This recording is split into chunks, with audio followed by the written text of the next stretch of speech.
देखो रिकॉर्डिंग का मैसेज किया और स्क्रीन शेयर है।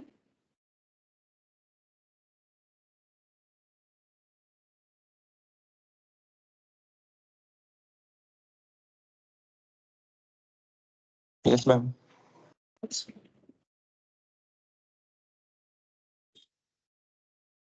ठीक है, देखो लास्ट क्लास में हम लोगों ने क्वार्टाइल परसेंटाइल ये सारी चीजों को समझा था, ठीक है।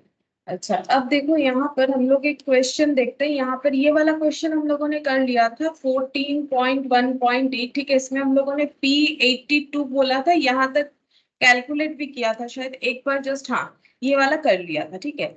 अच्छा, अब देखो हम लोग ये वाला जो क्वेश्चन है 14.1.9, यहाँ पर हम लोग को बोला है देखो Q3 क्वार्टाइल 3 D7 और P23 कैलकुलेट करने के लिए। अच्छा, अब ये जो है ये क्वेश्चन हम लोग का डिस्क्रीट वेरिएबल का नहीं है, ये ग्रुप फ्रीक्वेंसी डिस्ट्रीब्यूशन का है। तो ग्रुप फ्रीक्वेंसी डिस्ट्रीब्यूशन में किस तरीके से कैलकुलेट होगा एक हम लोग करके देखते हैं। इसका भी मैंने फॉर्मूला लिखवा दिया था, हम लोगों ने लास्ट दिन जो है ना सारा फॉर्मूला ही कंप्लीट कर लिया था। देखो मैंने सभी लिखवा दिया कि अगर डिस्क्रीट होगा तो क्या होगा, कैसे हम लोग याद रख सकते हैं वो भी मैंने बता दिया। अब हम लोग एक जो है फॉर्मूला पे प्रैक्टिस भी करके देख लेते हैं कि कैसे करके फॉर्मूला अप्लाई होगा।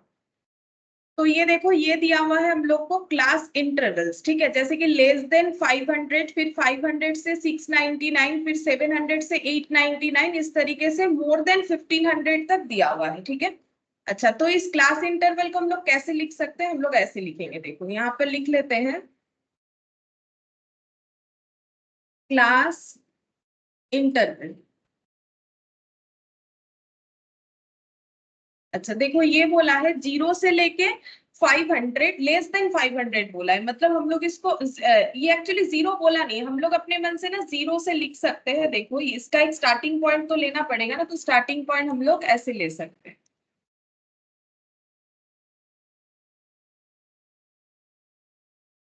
गुड मॉर्निंग खुशी। Good morning ma'am. 0 से 499, ठीक है। ये देखो 0 से लेके 499।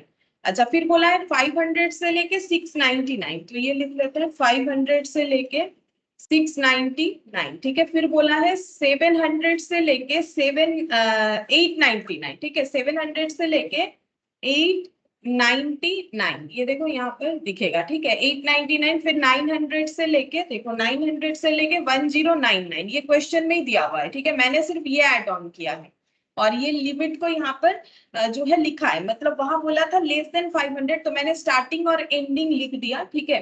अच्छा, इसके बाद 1100 से लेके 1499, ये देखो 1100 से लेके 1499, फिर बोला है मोर देन 1500, ठीक है।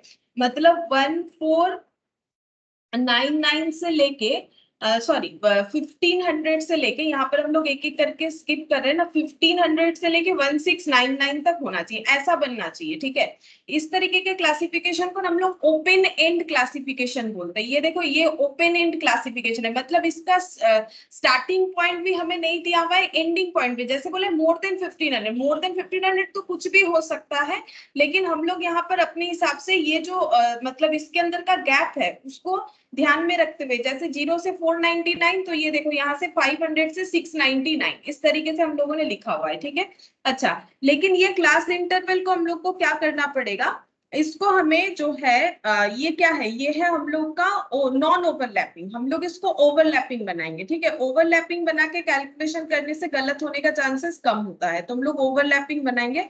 तो हम लोग इसका देखो इसका क्लास लिमिट से क्लास बाउंड्री में इसको बेसिकली ट्रांसफर कर रहे हैं, इसका मतलब तो क्या करना पड़ेगा, देखो हमें क्या करना होता है, डी निकालना पड़ता है। हमें क्या करना पड़ता है, lower class limit minus D/2 करना पड़ता है, अपर क्लास लिमिट में प्लस D/2 करना पड़ता है, ठीक है। डी कैसे निकलता है, ये देखो हम लोगों ने ये सब पहले ही डिस्कस कर लिया है। डी का मतलब होता है lower class limit of any class minus upper class limit of the just preceding class, तो उसमें हमें 1 ही मिलता है, लगभग मैक्सिमम टाइम में हमें 1 मिलता है, 1/2 आ जाएगा क्योंकि आंसर होता है D/2। तो देख लो अगर इसके साथ इसका डिफरेंस निकालोगे 1, इसके साथ अगर इसका डिफरेंस निकालोगे तो भी 1 होगा, ठीक है। तो हर जगह पे हमें 1 ही मिलेगा। तो देखो अगर हम लोग लोअर क्लास लिमिट मतलब इधर, अपर मतलब ये वाला, ठीक है। तो अगर हम लोग इसमें माइनस 0.5 को ऐड और लेस करते हैं, तो इधर 0.5 लेस होने से हो जाएगा -0.5, ये हो जाएगा 499.5, ठीक है। ये माइनस है इसीलिए मैंने ऐसे लिखा है, वहां से लेके 499.5, फिर ये वाला हो गया 499.5 से स्टार्ट हो जाएगा 699.5 में खत्म होगा। इसमें माइनस करेंगे 0.5 तो 699.5 होगा, और इसमें ऐड करने से 899.5 होता है। फिर इसमें लेस होगा 899.5 और ये हो जाएगा 1099.5, ठीक है। फिर ये स्टार्टिंग 1099.5 और ये 1499.5, 1499.5 और 1699.5, ठीक है। इसको कैलकुलेट करने का जरूरत ही नहीं था, पीछे सभी में 0.5 को लिख दो, ठीक है, तो ऑटोमेटिकली 0.5 ऐड हो जाएगा, और ये इधर स्किप होगा, ये इधर स्किप होगा, ये इधर स्किप होगा, ये इधर स्किप होगा, ये इधर स्किप होगा, ऐसे करके लिखोगे तो ऑटोमेटिकली बन जाएगा। माइनस प्लस करके देखने का कोई जरूरत होता नहीं है, ठीक है। अच्छा, अब हम लोग को कैलकुलेट करने बोला है, देखो Q3 क्वार्टाइल 3, तो क्वार्टाइल 3 को कैसे निकाला जाता है, ये देखो, जैसे हम लोगों ने मीडियन निकाला था सेम उसी तरीके से क्वार्टाइल 3 भी निकल जाएगा। ये देखो कैसे होगा क्वार्टाइल 3, ये वाला फॉर्मूला तो होगा नहीं, हम लोग को डिस्क्रीट वाला नहीं लेना, हमें ग्रुप फ्रीक्वेंसी वाला लेना है। ये देखो यहाँ पर n/4 की जगह 3 × n/4, बाकी सेम ये फॉर्मूला अप्लाई होगा, ठीक है। अच्छा, अब हम लोग यहाँ पर फ्रीक्वेंसी लिखेंगे और क्यूमुलेटिव फ्रीक्वेंसी निकालेंगे, ठीक है। तो फ्रीक्वेंसी देखो क्वेश्चन में गिवन होगा 5, 23, 29 ऐसे करके दिया हुआ है। 23, फिर 29, फिर 27, 10 और 6, 27, 10 और 6, ठीक है। अब निकालेंगे क्यूमुलेटिव फ्रीक्वेंसी। क्यूमुलेटिव फ्रीक्वेंसी कैसे निकालते हैं, ऐड कर करके क्यूमुलेट करके निकालना पड़ता है।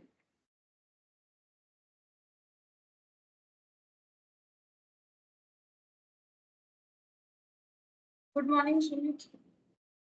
Good morning ma'am. Good morning Sahil. Good morning ma'am. अच्छा देखो 5 में 23 ऐड कर दो, हो गया 28, 28 में अगर 29 ऐड करेंगे तो ये हो जाएगा, देखो 28 56 होता है, 57 होगा, 57 में 27 ऐड करेंगे 84 हो जाएगा, 84 में 10 ऐड करेंगे 94, 94 में 6 ऐड करेंगे 100 हो गया। यही मेरा टोटल ऑफ n, या फिर जिसको हम लोग f बोल सकते हैं, ठीक है, समेशन ऑफ f, ठीक है। तो अगर हम लोग किसी भी तरीके का क्वार्टाइल निकालते हैं या फिर हम लोग किसी भी तरीके का डिसाइल निकालते हैं, ये देखो हर जगह पे ना हमें ये क्यूमुलेटिव फ्रीक्वेंसी फॉर्मूले में चाहिए होता है, मीडियन में भी चाहिए होता है, ठीक है। तो क्योंकि वैसे भी तो क्वार्टाइल में मीडियन आ ही जाता है, Q2 जो है वही मीडियन होता है। तो अभी हम लोग को क्या निकालना है, Q3 निकालना है, ठीक है। तो Q3 के लिए हम लोग पहले को लिखना है, फॉर्मूला क्या होता है, L1, देखो मुझे याद है तो हम लिख देते हैं, तुम लोग को याद कर लेना है, n/4, ठीक है, -c × f divided by f × c, ठीक है। अच्छा, L1 का मतलब क्या होता है, L1 का मतलब मैंने यहाँ नहीं लिखाया था, लेकिन इसका मतलब वही होता है जो मीडियन के फॉर्मूले में मैंने L1 का मीनिंग लिखवाया था, एक ही बात है। ये देखो हम दिखा देते हैं तुम लोग को, यहाँ पर जो भी मीनिंग है सेम वही होगा। यहाँ बस n/2 होता है क्योंकि आधा, आधा मतलब मिडिल, यहाँ n/4 होगा क्योंकि क्वार्टर होगा, बस इतना फर्क है। बाकी ये फॉर्मूले में सेम यही कंसेप्ट हमें अप्लाई करना है, पूरा सेम यही कंसेप्ट अप्लाई करना है, ठीक है। तो ये तुम लोग को याद करना पड़ेगा, मतलब अगर तुम लोग बोलोगे क्या रटना पड़ेगा, हाँ इसको याद ही करना है, ठीक है। इसको कुछ समझ के देखो, समझाने का तो मैंने बता दिया था क्यों होता है, देखो वो भी मैंने समझाया था कि क्यों ऐसा होता है, एक छोटा सा एग्जाम्पल से यहाँ पर तुम लोग को दिखाया भी था, मुझे जितना याद आ रहा है। लेकिन ऐसे करके थोड़ी ना एग्जाम में हम लोग कर पाएंगे, तुम लोग को इसको रटना ही पड़ेगा, ठीक है। अच्छा, तो फॉर्मूला याद कर लेना पड़ेगा, अगर याद हो गया है तो अच्छा है, नहीं हुआ है तो कर लो, ठीक है। सबसे पहले हमें निकालना पड़ेगा n/4 × 3, ठीक है। सबसे पहले हम लोग को निकालना पड़ेगा n/4, n मतलब ये 100, ठीक है। तो यहाँ पर लिखेंगे, क्योंकि फॉर्मूले में सबसे पहले हमें यही मिलता है 100/4, ठीक है। अच्छा, अब इसका वैल्यू निकालेंगे, ये इसको हम थोड़ा सा छोटा करके लिख रहे हैं, ठीक है। अच्छा, अब यहाँ पर हम लोग वैल्यू निकालेंगे, तो निकालते हैं, देखो ये हो गया 300, 100 × 3 डिवाइडेड बाई 4, तो ये बन गया 75, ठीक है। तो 75, इससे हमें क्या पता करना है कि हम लोग का क्वार्टाइल क्लास कौन सा है, इसका वैल्यू 75 आया। अच्छा, इससे क्वार्टाइल क्लास कैसे फाइंड आउट करते हैं, देखो 75 क्यूमुलेटिव फ्रीक्वेंसी में तुम लोग को ढूंढना है, ठीक है। अच्छा 75 मतलब actually 75th term, 75th term कहाँ मिलेगा? यहाँ पर तो टर्म 5 का मतलब कितना, 0 से 5 तक है, यहाँ पर 28 का मतलब 0 से 28 तक का टर्म यहाँ पर इंक्लूडेड है, 57 का मतलब 0 से 57 तक का टर्म यहाँ पर इंक्लूडेड है, और ये है 84, 84 का मतलब 0 से लेके 84 टर्म यहाँ पर इंक्लूडेड है। तो 75 कहाँ पर आएगा? 75 इसी में आएगा, 0 से लेके 84 के बीच में ही तो 75 आता है, ठीक है। तो ऐसे करके हम लोग को फाइंड आउट करना है हम लोग का क्वार्टाइल क्लास कौन सा है। अगर डिसाइड करोगे सेम तरीके से डिसाइड क्लास कौन सा है, बस यहाँ पर n/4 के जगह हो जाएगा n/10, और जितना नंबर डिसाइड बोलेगा परसेंटाइल बोलेगा वो फॉलो करना होता है, ठीक है। तो ये 84 देखो 84 में आएगा, तो यानी ये वाला हम लोग का हो गया क्वार्टाइल क्लास। इसको जैसे कवर करोगे बाकी सब चीज हमें डायरेक्टली इसी के थ्रू से मिलता जाएगा, ठीक है।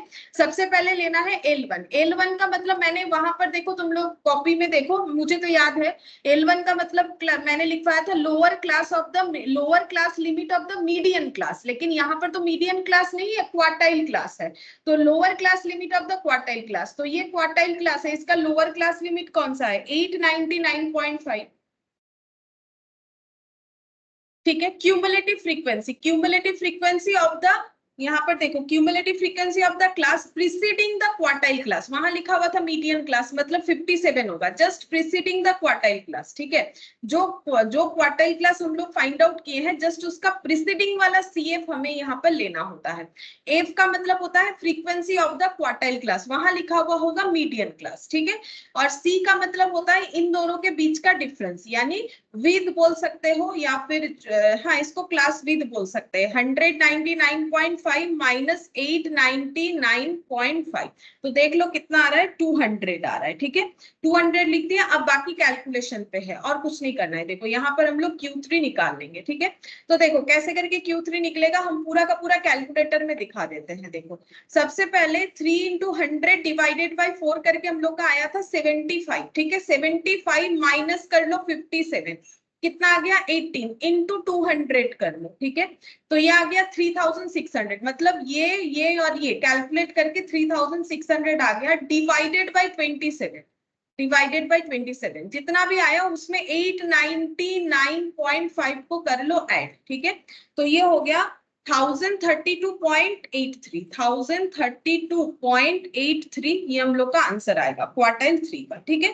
तो देखो एक बार मीडियन वाला फॉर्मूला याद हो जाएगा तो सेम तरीके से ये सब भी हम लोग आराम से कर सकते हैं।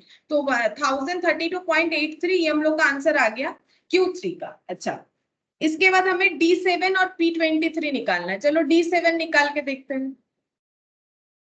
तो मेन तो है फॉर्मूला ही, D7 का फॉर्मूला क्या हो जाएगा? D7 का फॉर्मूला होगा L1 प्लस n/10, 7 है इसीलिए यहाँ पर 7 मल्टीप्लाई होगा, बाकी सारा फॉर्मूला सेम है, minus CF divided by F into C, ठीक है।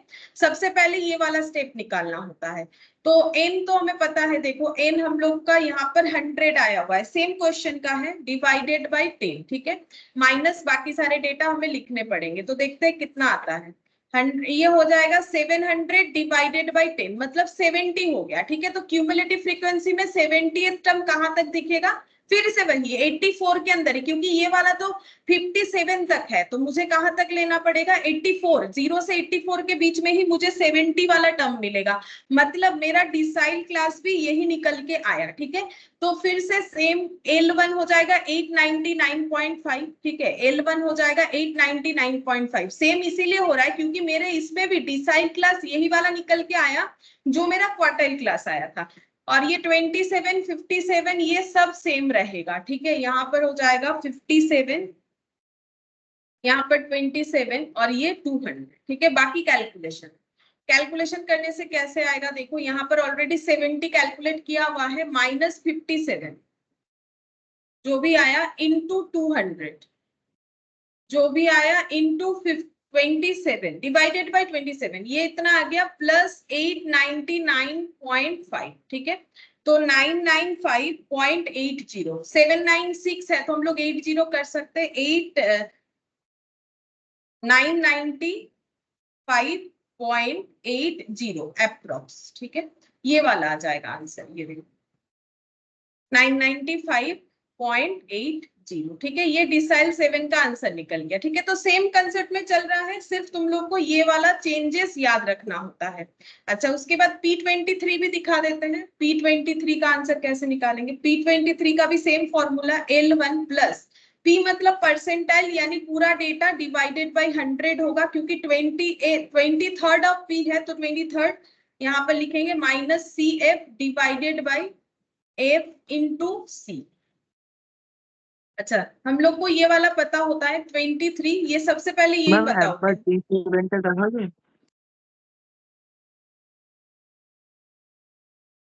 यहाँ पर हो जाएगा देखो 23। ठीक है, तो 23rd नंबर डेटा हमें फाइंड आउट करना है। तो 23rd नंबर कहाँ पर मिलेगा? ये देखो 23rd नंबर हम लोग को यहाँ पर मिलेगा। 0 से 5 है, यहाँ पर 0 से 28, मतलब ये हो जाएगा हम लोग।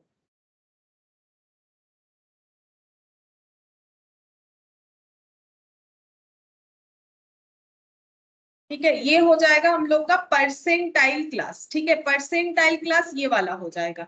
अब अगर मुझे लेना है L1, ठीक है, तो लोअर लिमिट 499.5,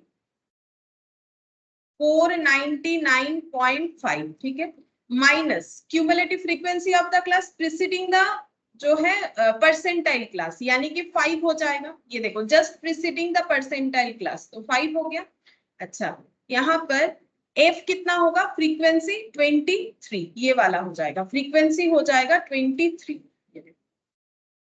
फ्रीक्वेंसी हो गया 23। और C कितना होगा? सभी में गैप जो है ना वो 200 का ही है, इवन लेंथ है, चेक करके देख सकते हो। 499.5 माइनस 699.5 इवन लेंथ है, 200 हुआ। ठीक है, तो ये हो गया हम लोग का 200। अच्छा, आप कैसे कैलकुलेट करेंगे? यहाँ पर देखो 100 100 कैंसिल, ये तो 23 आएगा। 23 माइनस 5, ये देखो 23 माइनस 5, 23 माइनस 5, ठीक है, इंटू 200 डिवाइडेड बाई 23 प्लस 499.5, 656.02, ठीक है, 656.02, ये हम लोग का हो जाएगा परसेंटाइल मतलब P23 का आंसर। ठीक है, तो ये जस्ट मैंने करके दिखा दिया कि कैसे होगा। अब एग्जाम में तुम लोग को P23 भी पूछ सकता है, कुछ और भी पूछ सकता है, लेकिन जो अच्छा बात ये है कि है इतना सारा फॉर्मूला, लेकिन अगर देखोगे तो सारे के सारे फॉर्मूले ही हमारे मीडियन वाले फॉर्मूले की तरह ही है, कुछ भी अलग नहीं। बस तुम लोग को यहाँ पर ये कंसेप्ट अगर याद रहता है, परसेंटाइल मतलब डेटा को 100 से डिवाइड करना, ये कंसेप्ट याद रखना होता है। डिसाइल मतलब 10 से डिवाइड करना, तो बस वही याद रखो। और बाकी जितना नंबर परसेंटाइल डिसाइल क्वार्टाइल निकालने बोलेगा उतना नंबर मल्टीप्लाई होगा। बाकी L1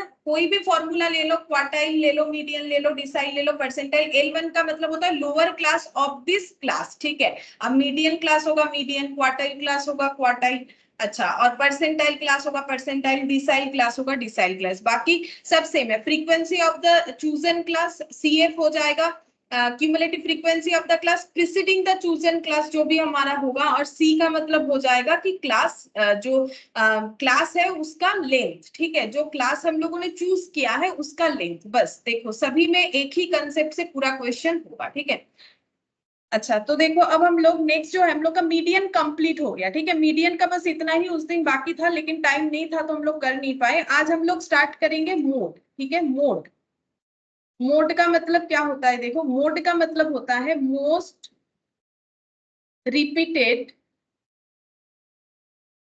नंबर। ठीक है, मोड का मतलब होता है मोस्ट रिपीटेड नंबर। ठीक है, तो मोस्ट रिपीटेड नंबर का मतलब यहाँ पर देखो, मोड कितने तरीके से मोड का आंसर आ सकता है।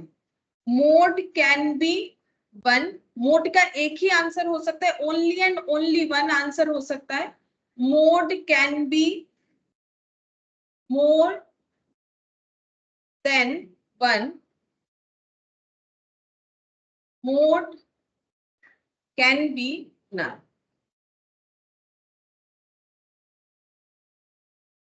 ठीक है, अब देखो क्यों ऐसा मैंने लिखा कि मोड एक भी आंसर हो सकता है, एक से ज्यादा भी हो सकता है, कोई भी आंसर नहीं है, ऐसा भी हो सकता है। ठीक है, अच्छा देखो, जैसे कि डिस्क्रीट के केस में, डिस्क्रीट वेरिएबल के केस में एक एग्जांपल लेते हैं। 12, 10, 12, ठीक है, फिर से 10, 16, 14, 3, यहाँ पर एक 2 लिख देते हैं, फिर यहाँ पर 2, फिर यहाँ 2 और यहाँ पर लिख दिया मैंने 5, ठीक है। अब हमें बोला है फाइंड मोड, ये सीरीज का हमें मोड निकालने के लिए बोला गया है, ठीक है। अच्छा, मोड निकालने का फर्स्ट स्टेप जो है उसमें भी मीडियन की तरह ही है, हमें पहले अरेंज करना पड़ेगा, अरेंज करना पड़ेगा फ्रॉम, अरेंज मतलब हम लोग बोलते हैं कि असेंडिंग ऑर्डर में, या फिर ऐसे भी लिख सकते हो फ्रॉम शॉर्टर टू ग्रेटर, ठीक है, शॉर्टर टू ग्रेटर, हमें शॉर्टर टू ग्रेटर फॉर्म में इस डेटा को अरेंज करना है, ठीक है। चलो अरेंज करके देखते हैं। सबसे पहले हम लोग का आ जाएगा सबसे छोटा डेटा यहाँ पर 2 है, ठीक है, ये वाला। उसके बाद भी देखो यहाँ पर 2, फिर एक 2, ये सबसे छोटा 3 डेटा मैंने लिख लिया।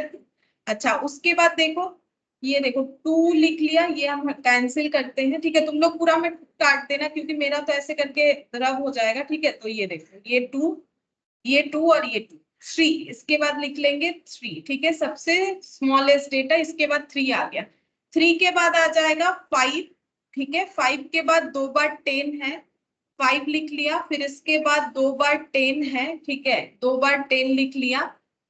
अच्छा, फिर 2 बार 12 है, एक काम करते हैं और एक बार 12 लिख लेते हैं, 3 बार 12 है, ठीक है, ये देखो 3 बार 12 लिख लेते हैं।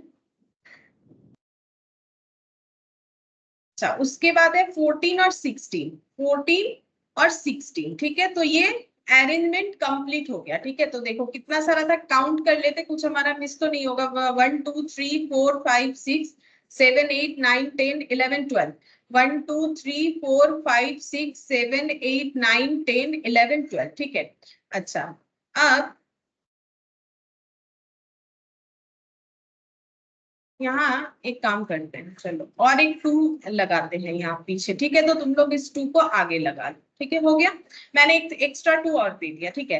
अब यहाँ पर मुझे बोलो सबसे ज्यादा रिपीटेड नंबर कौन सा है, सबसे ज्यादा रिपीटेड नंबर कौन सा है, सबसे ज्यादा रिपीटेड नंबर कौन सा है? 2, 2, ठीक है।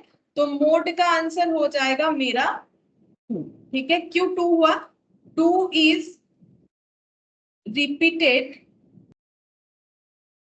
1 2 3 4 टाइम्स, ठीक है। पूरे इस ऑब्जर्वेशन में अगर देखेंगे तो 4 बार रिपीट 2 ही हुआ है, 3 तो एक ही बार रिपीट हुआ है, 5 एक बार, 10 2 टाइम्स हुआ है, 12 3 टाइम्स हुआ है, 14 1 टाइम, 16 1 टाइम। और मोड का मतलब ही होता है मोस्ट रिपीटेड नंबर, तो मोस्ट रिपीटेड नंबर मेरा 2 आ गया, 2 is my most repeated number, इसलिए मोड का आंसर हो गया 2। तो इसमें से कौन सा फॉलो हुआ? मोड कैन बी 1, मोड का आंसर एक ही हो सकता है, इसमें हम लोगों ने देखा, ठीक है।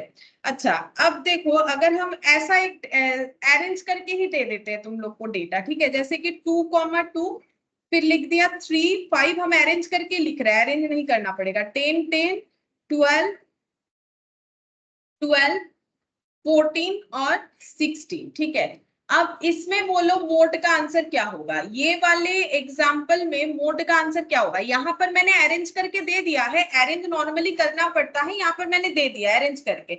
अब बोलो यहाँ पर मोड कौन कौन सा नंबर है, या फिर एक ही है, या एक से ज्यादा है, या एक भी मोड नहीं है?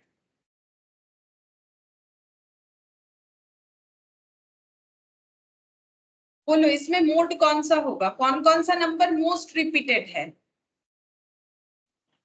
2 10 and 12. हाँ, 2 2 बार है, 10 2 बार है, 12 2 बार है, 2 10 और 12, ठीक है। तो इसका मतलब मोड का आंसर 3 हुआ, ठीक है, एक नहीं 3 आंसर हुआ मोड का, ठीक है। तो देखो mode can be more then 1, mode का आंसर एक से ज्यादा हो सकता है, ठीक है।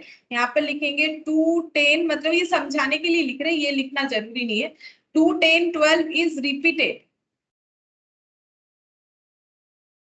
2 टाइम्स, ठीक है। सभी डेटा लगभग 2 टाइम्स रिपीट कर रहे थे, इसीलिए हम लोगों ने ये तीनों को ही ले लिया। अब मान लो यहाँ पर 12 आ जाता है एक बार, तो फिर हमारा आंसर सिर्फ 12 ही होता, तब और कुछ नहीं होता, क्योंकि मोस्ट रिपीटेड नंबर। अगर टाई हो जाता है तो फिर तीनों को ही लेना पड़ेगा, ठीक है।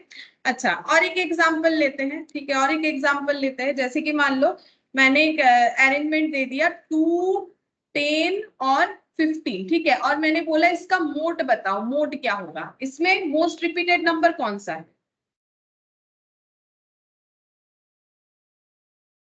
मैं मोड तो 0 होगा। 0, ठीक है। इसमें मोस्ट रिपीटेड नंबर कुछ भी नहीं है, तो 0 नहीं, हम लोग बोलेंगे नन, ऐसे बोल देते, मतलब कोई भी मोड नहीं है तो मोड कैन बी नन, ठीक है। तो मोड का एक आंसर हो सकता है, एक से ज्यादा हो सकता है, और मोड का आंसर कुछ नहीं आया, 0 आया, ऐसा भी हो सकता है। कब होगा? जब कोई भी ऑब्जर्वेशन में कोई भी डेटा अपने आप को रिपीट नहीं कर रहा है, ठीक है। तो यहाँ पर मोस्ट रिपीटेड किसे बोले? दो, तीनों ही तो एक एक बार ही रिपीट कर रहा है। तो इस केस में हम लोग ये नहीं बोलेंगे कि तीनों ही मोड है, ठीक है, इस बात का ध्यान रखो, ऐसे नहीं बोला जाता है कि तीनों ही मोड है, ठीक है। यहाँ पर मोड मतलब हम लोग का आंसर कुछ भी नहीं आया, क्योंकि रिपीट तो होना चाहिए, रिपीट कहाँ है? सिंगल सिंगल टाइम लिखा हुआ है, तो कोई भी रिपीटेशन नहीं है। तो अगर कोई भी रिपीटेशन नहीं है तो उस केस में हम लोग का आंसर 0 यानी कि नन लिख सकते हो, और अगर ऑप्शन में 0 रहा तो 0 लिख देना। ये हम लोग का मोड का डिस्क्रीट वाला कंसेप्ट हुआ, ठीक है। अच्छा, अब नेक्स्ट देखो, हम लोग ग्रुप फ्रीक्वेंसी वाला पढ़ेंगे। ग्रुप फ्रीक्वेंसी डिस्ट्रीब्यूशन में कैसे होगा, कैसे करके मोड को आइडेंटिफाई किया जाएगा, ग्रुप फ्रीक्वेंसी डिस्ट्रीब्यूशन, ठीक है। देखो, इसमें मोड का फॉर्मूला ये भी तुम लोग को याद करना पड़ेगा, L1 plus F0 minus F1। और अगर पहले तुम लोगों ने कोई और तरीके से याद किया हुआ है तो उसको भी यूज कर सकते हो। और तरीका देखो, तरीका कुछ अलग नहीं होगा, F0 की जगह बहुत से लोग इसे F0 करते हैं, ठीक है। जिसका जो आदत है वैसा यूज कर सकते हो, अगर पहले का याद है तो, अगर नहीं याद है तो इसी को याद कर लो, फिर उस पर दिमाग मत लगाओ। और अगर बाई चांस दिमाग में पहले से कुछ है स्टोरेज में तो उसका भी यूज कर सकते हो, नहीं तो क्या होता है, कंफ्यूजन हो जाता है, ठीक है। ऐसा नहीं किसी को करना है, लेकिन हाँ फॉर्मूला सेम ही रहेगा। हो सकता है कोई यहाँ C के जगह I यूज करता है, कोई F0 के जगह F यूज करता है, वो अलग बात है। फॉर्मूला एक ही रहेगा, लेकिन याद करने का अपना अपना तरीका है। देखो, तुम लोग अगर किसी और तरीके से पहले याद किए हो तो उसका भी यूज कर सकते। अब सभी डेटा का मतलब क्या है? देखो, L1 का मतलब lower class boundary of model class, ठीक है। जैसे वहां मीडियन क्लास हो रहा था, मीडियन निकाल रहे थे तो मीडियन क्लास, परसेंटाइल निकाल रहे थे परसेंटाइल क्लास, डिसाइल निकाल रहे थे डिसाइल क्लास। तो यहाँ पर जो क्लास को चॉइस करेंगे हम लोग उसको क्या बोलेंगे? मॉडल क्लास, ठीक है। अच्छा, F0 का मतलब क्या होता है? F तो फ्रीक्वेंसी को बताता है, तो ऑब्वियसली F का मतलब तो फ्रीक्वेंसी होगा, लेकिन कौन सा frequency? Frequency of model class, ठीक है। और F1 का मतलब frequency of the class preceding the model class. F2 का मतलब frequency of the class succeeding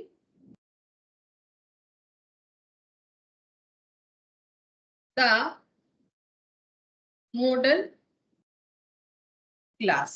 और C का मतलब हो जाएगा क्लास विथ, एक ही कंसेप्ट है ये, C का कंसेप्ट वहां भी जो है यहाँ भी वही है, क्लास विद या फिर बाउंड्री ऑफ मॉडल क्लास, ठीक है। जो क्लास हम लोग चूज करेंगे उसका विद निकालना है, ठीक है, वो कितना विद का है, ठीक है। और ये F0 का मतलब फ्रीक्वेंसी ऑफ मॉडल क्लास, वहां भी हम लोग फ्रीक्वेंसी ऑफ मीडियन क्लास निकालते हैं जिसको F बोलते हैं, यहाँ पर इसको F0 बोलते हैं। क्यों 0 होता है? क्योंकि यहाँ पर 3 F होता है, तो F0 F1 F2, बहुत से लोग इसे F1 F2 भी लिखते हैं, 0 नहीं लिखते हैं, वो भी कर सकते हो। यहाँ पर F1 का मतलब frequency of the class preceding the modal class, और एक है सक्सीडिंग द मॉडल क्लास, ठीक है। एक एग्जांपल करेंगे, एक एग्जांपल करने से समझ में आ जाएगा, ठीक है। ये फॉर्मूला लिख लो, एक क्वेश्चन करते हैं तो समझ में आ जाएगा कि कैसे करके हमें क्लास चूज करना है यहाँ पर। तो देखो, कौन सा वाला क्वेश्चन करेंगे? ये वाला क्वेश्चन करते हैं, ठीक है, ये वाला। इसका देखो, ये भी नॉन ओवरलैपिंग है, हम पहले ही ना इसको ओवरलैपिंग कर लेते हैं। क्यों? ये देखो, इसमें सुविधा होगा।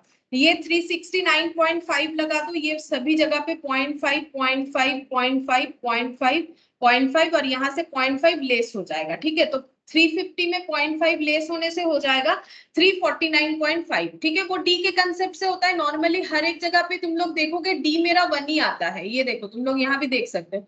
इसके साथ इसका डिफरेंस डी बताता है, इसके साथ इसका डिफरेंस डी बताता है। कोई भी एक ले लो, कोई भी एक ले लो, तुम लोग को डी मिल जाएगा। और तुम लोग देखना ये जितने भी मैंने यहाँ डिफरेंस दिखाए सभी 1 होता है, सभी 1, नॉर्मली सभी 1 आता है। बहुत कम केसेस ऐसा होता है कि जहां पर 1 की जगह कुछ और आ जाए, ठीक है।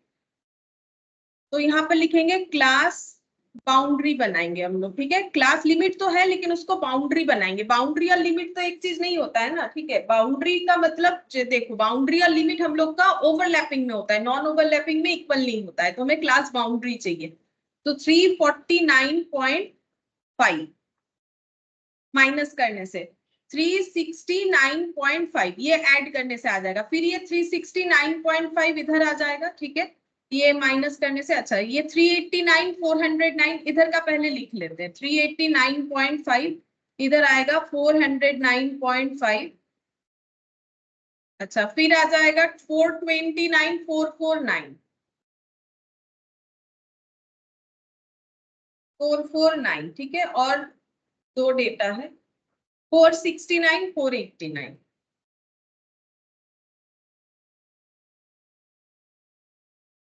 अच्छा ये इधर आ जाएगा 409.5 429.5 449.5 469.5, ये सब माइनस करने से ना इतना ही आएगा, ठीक है। इसको ऐसे स्किप करोगे तो आंसर आ जाएगा। फ्रीक्वेंसी क्वेश्चन में दिया हुआ होगा, लिख लेते हैं 23 38 58 23 38 58 82 65 31 11 82 65 31 और 11, ठीक है।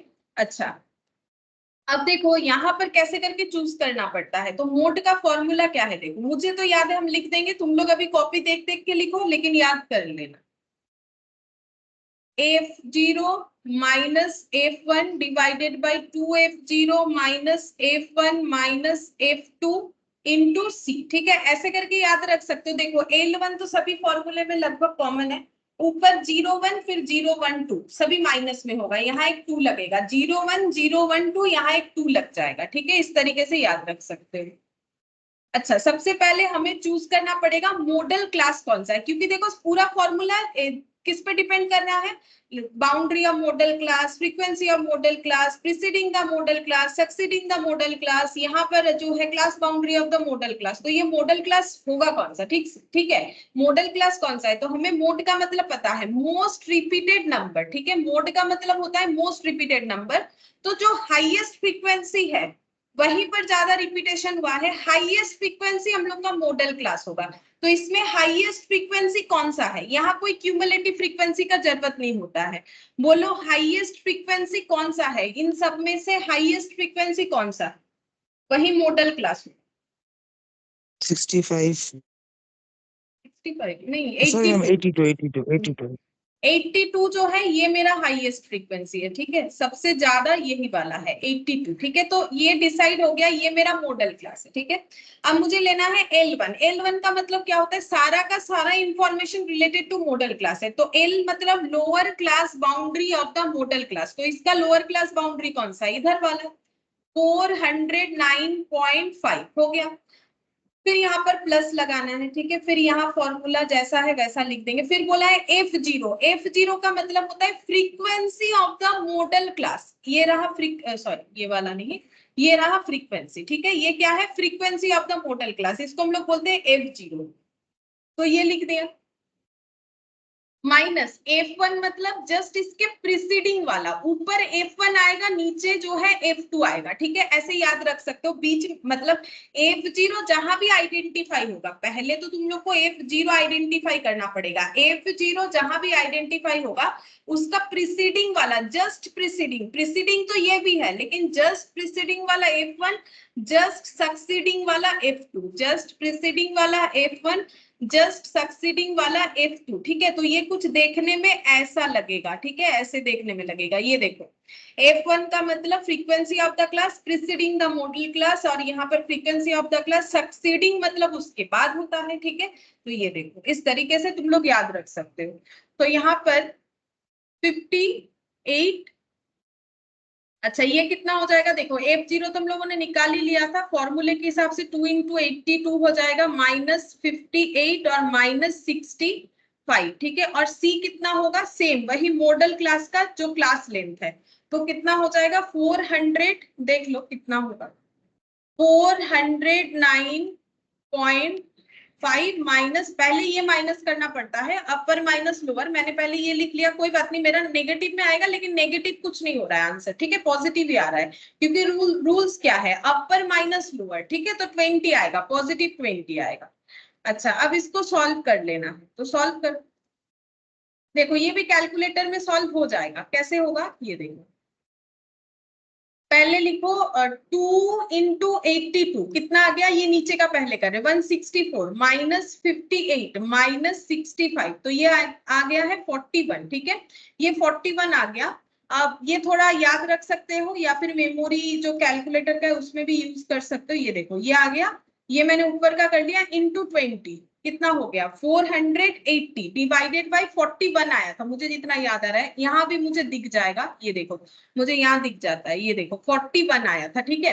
तो डिवाइडेड बाय हो जाएगा 41, ठीक है। बाकी तुम लोग जो है मेमोरी प्लस का यूज कर सकते, 41 आ गया, ये कैलकुलेट होके आया, प्लस क्या करना है 409.5, तो ये कितना आ रहा है देखते हैं, 421.21, 421.21 ये हो जाएगा मेरा आंसर, ठीक है, ये मेरा आंसर हो जाएगा, मोड का आंसर हो जाएगा ये वाला 421.21, ठीक है। तो मैंने कैसे कैलकुलेट किया, तुम लोग भी वैसे कर सकते हो, जल्दी हो जाएगा, पहले इसको कैलकुलेट कर लो, ठीक है, जो भी आएगा उसको मेमोरी में रख लेना, मेमोरी प्लस करके कैलकुलेटर में, ठीक है।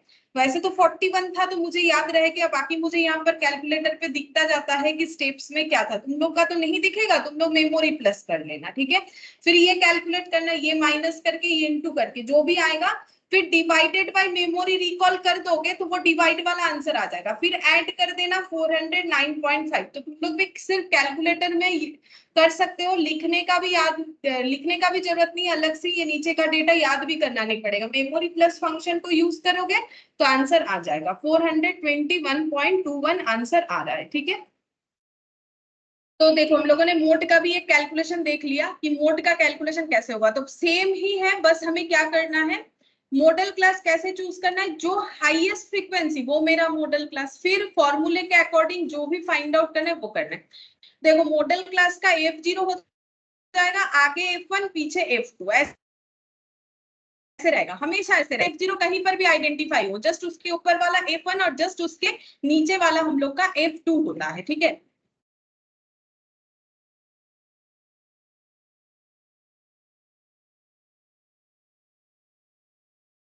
Good afternoon Krishna. Good afternoon ma'am. अब देखो हम लोग यहाँ पर पढ़ेंगे प्रॉपर्टी ऑफ मोड, ठीक है, इसके बाद क्या पढ़ेंगे, प्रॉपर्टी ऑफ मोड।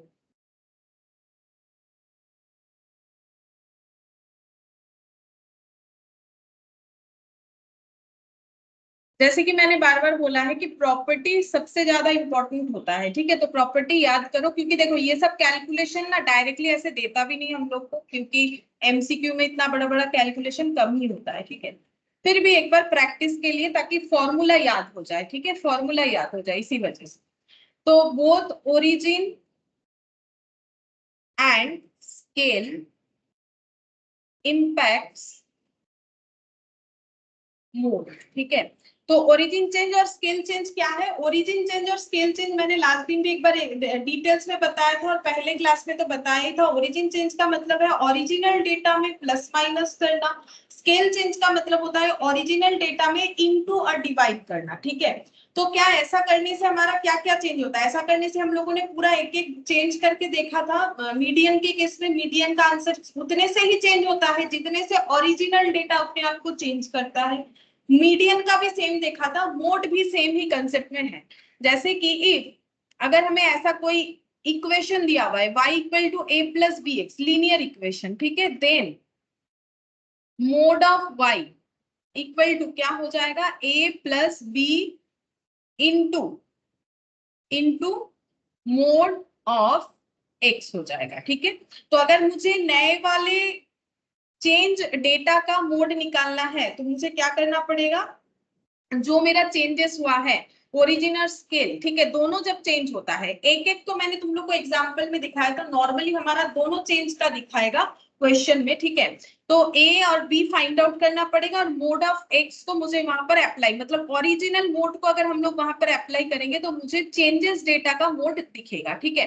तो ये बहुत ही ম্যাম इंपॉर्टेंट এটা কি होता है। ইনটুতে আছে a plus b into mode x হ্যাঁ,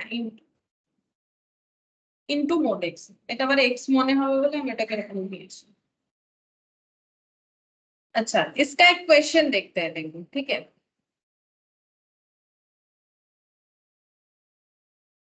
ये देखो, नहीं, ये वाला हम लोग का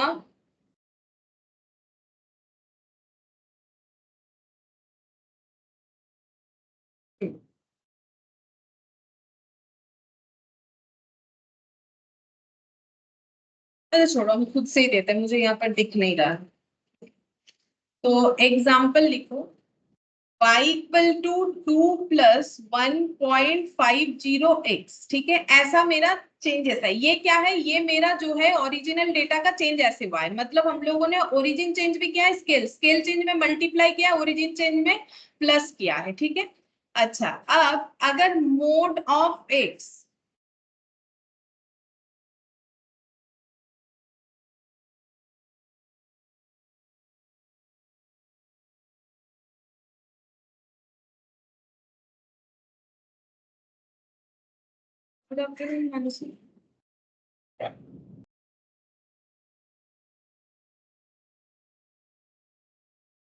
देखो, मोड ऑफ एक्स अगर 15 है तो मोड ऑफ वाई कितना होगा ये हमें फाइंड आउट, मतलब ओरिजिनल सीरीज का मोड एक 15 था, ठीक है। तो जब हम लोगों ने ओरिजिन और स्केल चेंज करके ये बना लिया तो मोड ऑफ वाई, मतलब चेंज डेटा का मोड ऑफ वाई क्या होगा? तो उसके लिए मुझे क्या निकालना पड़ेगा? ये वाला फॉर्मूला अप्लाई करना पड़ेगा। क्या अप्लाई करेंगे? यहाँ पर ही दिखा दे, हो जाएगा mod of y equal to हो जाएगा a plus b into mode of x, ठीक है। तो जिसमें से मुझे मोड ऑफ एक्स तो पता है, मोड ऑफ एक्स है मेरा गिवन है क्वेश्चन में 15, ठीक है। अच्छा, तुम लोग यहाँ से मुझे बताओ ए और बी कितना होगा? इक्वेशन तो जिन्होंने पढ़ लिया है लगभग यहाँ पर जो है, मुझे लगता है सभी को मैंने इक्वेशन पढ़ा दिया है, ठीक है। अगर किसी का नहीं भी हुआ है तो भी कोई बात नहीं, कंपेयर करके ही तो बताना है, ठीक है। मुझे बोलो कि यहाँ पर ए और बी कौन सा है, इस इक्वेशन में ए कौन सा है, बी कौन सा है? बोलो, इक्वेशन करके आ रहे हो तुम, ए कौन सा है, बी कौन सा है? मैम ए হচ্ছে 2 और बी 1.50। सही बात है, ठीक है। ये 2 हो जाएगा और ये 1.50, ठीक है। ये इसी पे तो पूरा इक्वेशन चैप्टर बेस्ड था, यही मैंने पूछा था पहले इक्वेशन चैप्टर करवाते वक्त, ठीक है। अच्छा, आप कैलकुलेशन कर 1.5 इंटू 15, लास्ट दिन भी ऐसा हम लोगों ने क्वेश्चन यहाँ पर भी किया था, ठीक है। 24.5, ठीक है। तो आंसर आ जाएगा मोड बाई का 24.5, हम यहाँ पर लिख देते हैं, ठीक है। मैंने थोड़ा सा यहाँ पर जगह कम हो गया मेरा, ठीक है, कोई बात नहीं। देखो 24.5 मुझे लगता है दिख रहा है तुम लोग को, देखो दिक्कत नहीं होगा, लिख लो अपने कॉपी में, मोड बाई 24.5 आंसर आएगा, ठीक है। तो अगर हम लोगों को ऐसा क्वेश्चन दे, ठीक है, कि ओरिजिन स्केल का इंपैक्ट, तुम लोग देखना मीन का भी सेम कंसेप्ट है, ऐसे ही रहेगा, सिर्फ इसमें मीन हो जाता है उसके जगह, ठीक है, और यहाँ पर हो जाता है मीन, सेम कंसेप्ट। जब मीडियन का सीखा तो यहाँ पर हो जाता है मीडियन, यहाँ पर हो जाता है मीडियन, सेम कंसेप्ट, ठीक है। और जब मोड का सीखा तो यहाँ पर हो गया मोड और यहाँ पर मोड हो जाएगा, ठीक है। इसका लॉजिक भी मैंने पहले मीडियन पे तुम लोग को दिखाया क्यों ऐसा हो रहा है, ठीक है। अच्छा, अब देखो इसका हमें एक ही प्रॉपर्टी याद करना है फिलहाल, ठीक है। अच्छा, अब और एक कंसेप्ट देखते हैं। देखो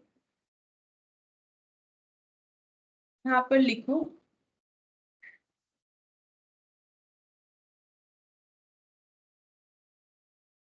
ये है empirical, EMPRICL, empirical relationship between mean, median and mode, ठीक है। हमें मीन मीडियन मोड के बीच में एक्सपेरिमेंटल रिलेशनशिप फाइंड आउट करना है, ठीक है। ये एम्पेरिकल का मतलब होता है एक्सपेरिमेंट करके जो रिलेशनशिप एस्टेब्लिश किया गया है, ठीक है। तो पहले लिख लो, फिर हम समझाते हैं। If moderately skewed, then mean minus mode equal to 3 into mean minus median, ठीक है। 3 into mean minus median, ये रिलेशनशिप होता है मीन, मीडियन और मोड के बीच में। ये तुम लोग को याद करना पड़ेगा, ठीक है। कैसे याद करोगे? सिंपल है, मीन माइनस मोड, फिर कर देना मीन माइनस मीडियन, ठीक है। जिधर मीडियन है उधर 3 लगेगा, जिधर मीडियन लिखोगे उधर। अब जरूरी थोड़ी ना कि तुम लोग इधर ही मीन माइनस मोड लिखोगे, तुम लोग ऐसे भी लिख सकते हो, मीन माइनस मीडियन, यहाँ पर 3 लिख दिया, फिर इधर लिख सकते हो मीन माइनस मोड, एक ही तो बात है ना। इसको तुम लोग इधर लिखो या इधर लिखो, उसमें कोई फर्क नहीं है, लेकिन फॉर्मूले को याद कैसे रखना है, सेम। देखो कैसे करना है, दोनों साइड एक चीज तो कॉमन है, क्या है? Mean minus something, mean minus something. एक साइड है मीन माइनस मोड, दूसरे साइड लिखना है मीन माइनस मीडियन, ठीक है। जिधर मीन माइनस मीडियन लिखोगे उधर 3 लिख देना, जिधर मीन माइनस मीडियन लिखोगे उधर 3 लिख देना, ठीक है। इस तरीके से कुछ भी कंसेप्ट से तुम लोग याद रख सकते हो कि हाँ ऐसे करके हम लोग याद रखेंगे, ठीक है। तो मुझे तो ऐसे याद हो गया था, मैंने भी तुम लोग को बोला, तुम लोग कुछ और भी सोच सकते हो। Mean minus mode 3 into mean minus median. अच्छा, अब यहाँ पर ये जो मॉडरेटली, मॉडरेटली तो मैंने स्पेलिंग गलत लिख दी, मॉडरेटली क्यू का मतलब क्या होता है? देखो मॉडरेट जो लैंग्वेज है इसका मतलब क्या है? ना ज्यादा, मतलब ना एक्सट्रीम नहीं, ठीक है। मॉडरेटली का मतलब क्या है? एक्सट्रीम कुछ भी नहीं, मॉडरेट होना, ठीक है। स्क्यूड का मतलब क्या होता है? देखो स्टैटिस्टिक्स में स्क्यूड का मतलब होता है कि जैसे देखो हम एक ड्रॉ दिखाते हैं, जैसे ये मैंने ऐसे करके एक ड्रॉ किया, ठीक है।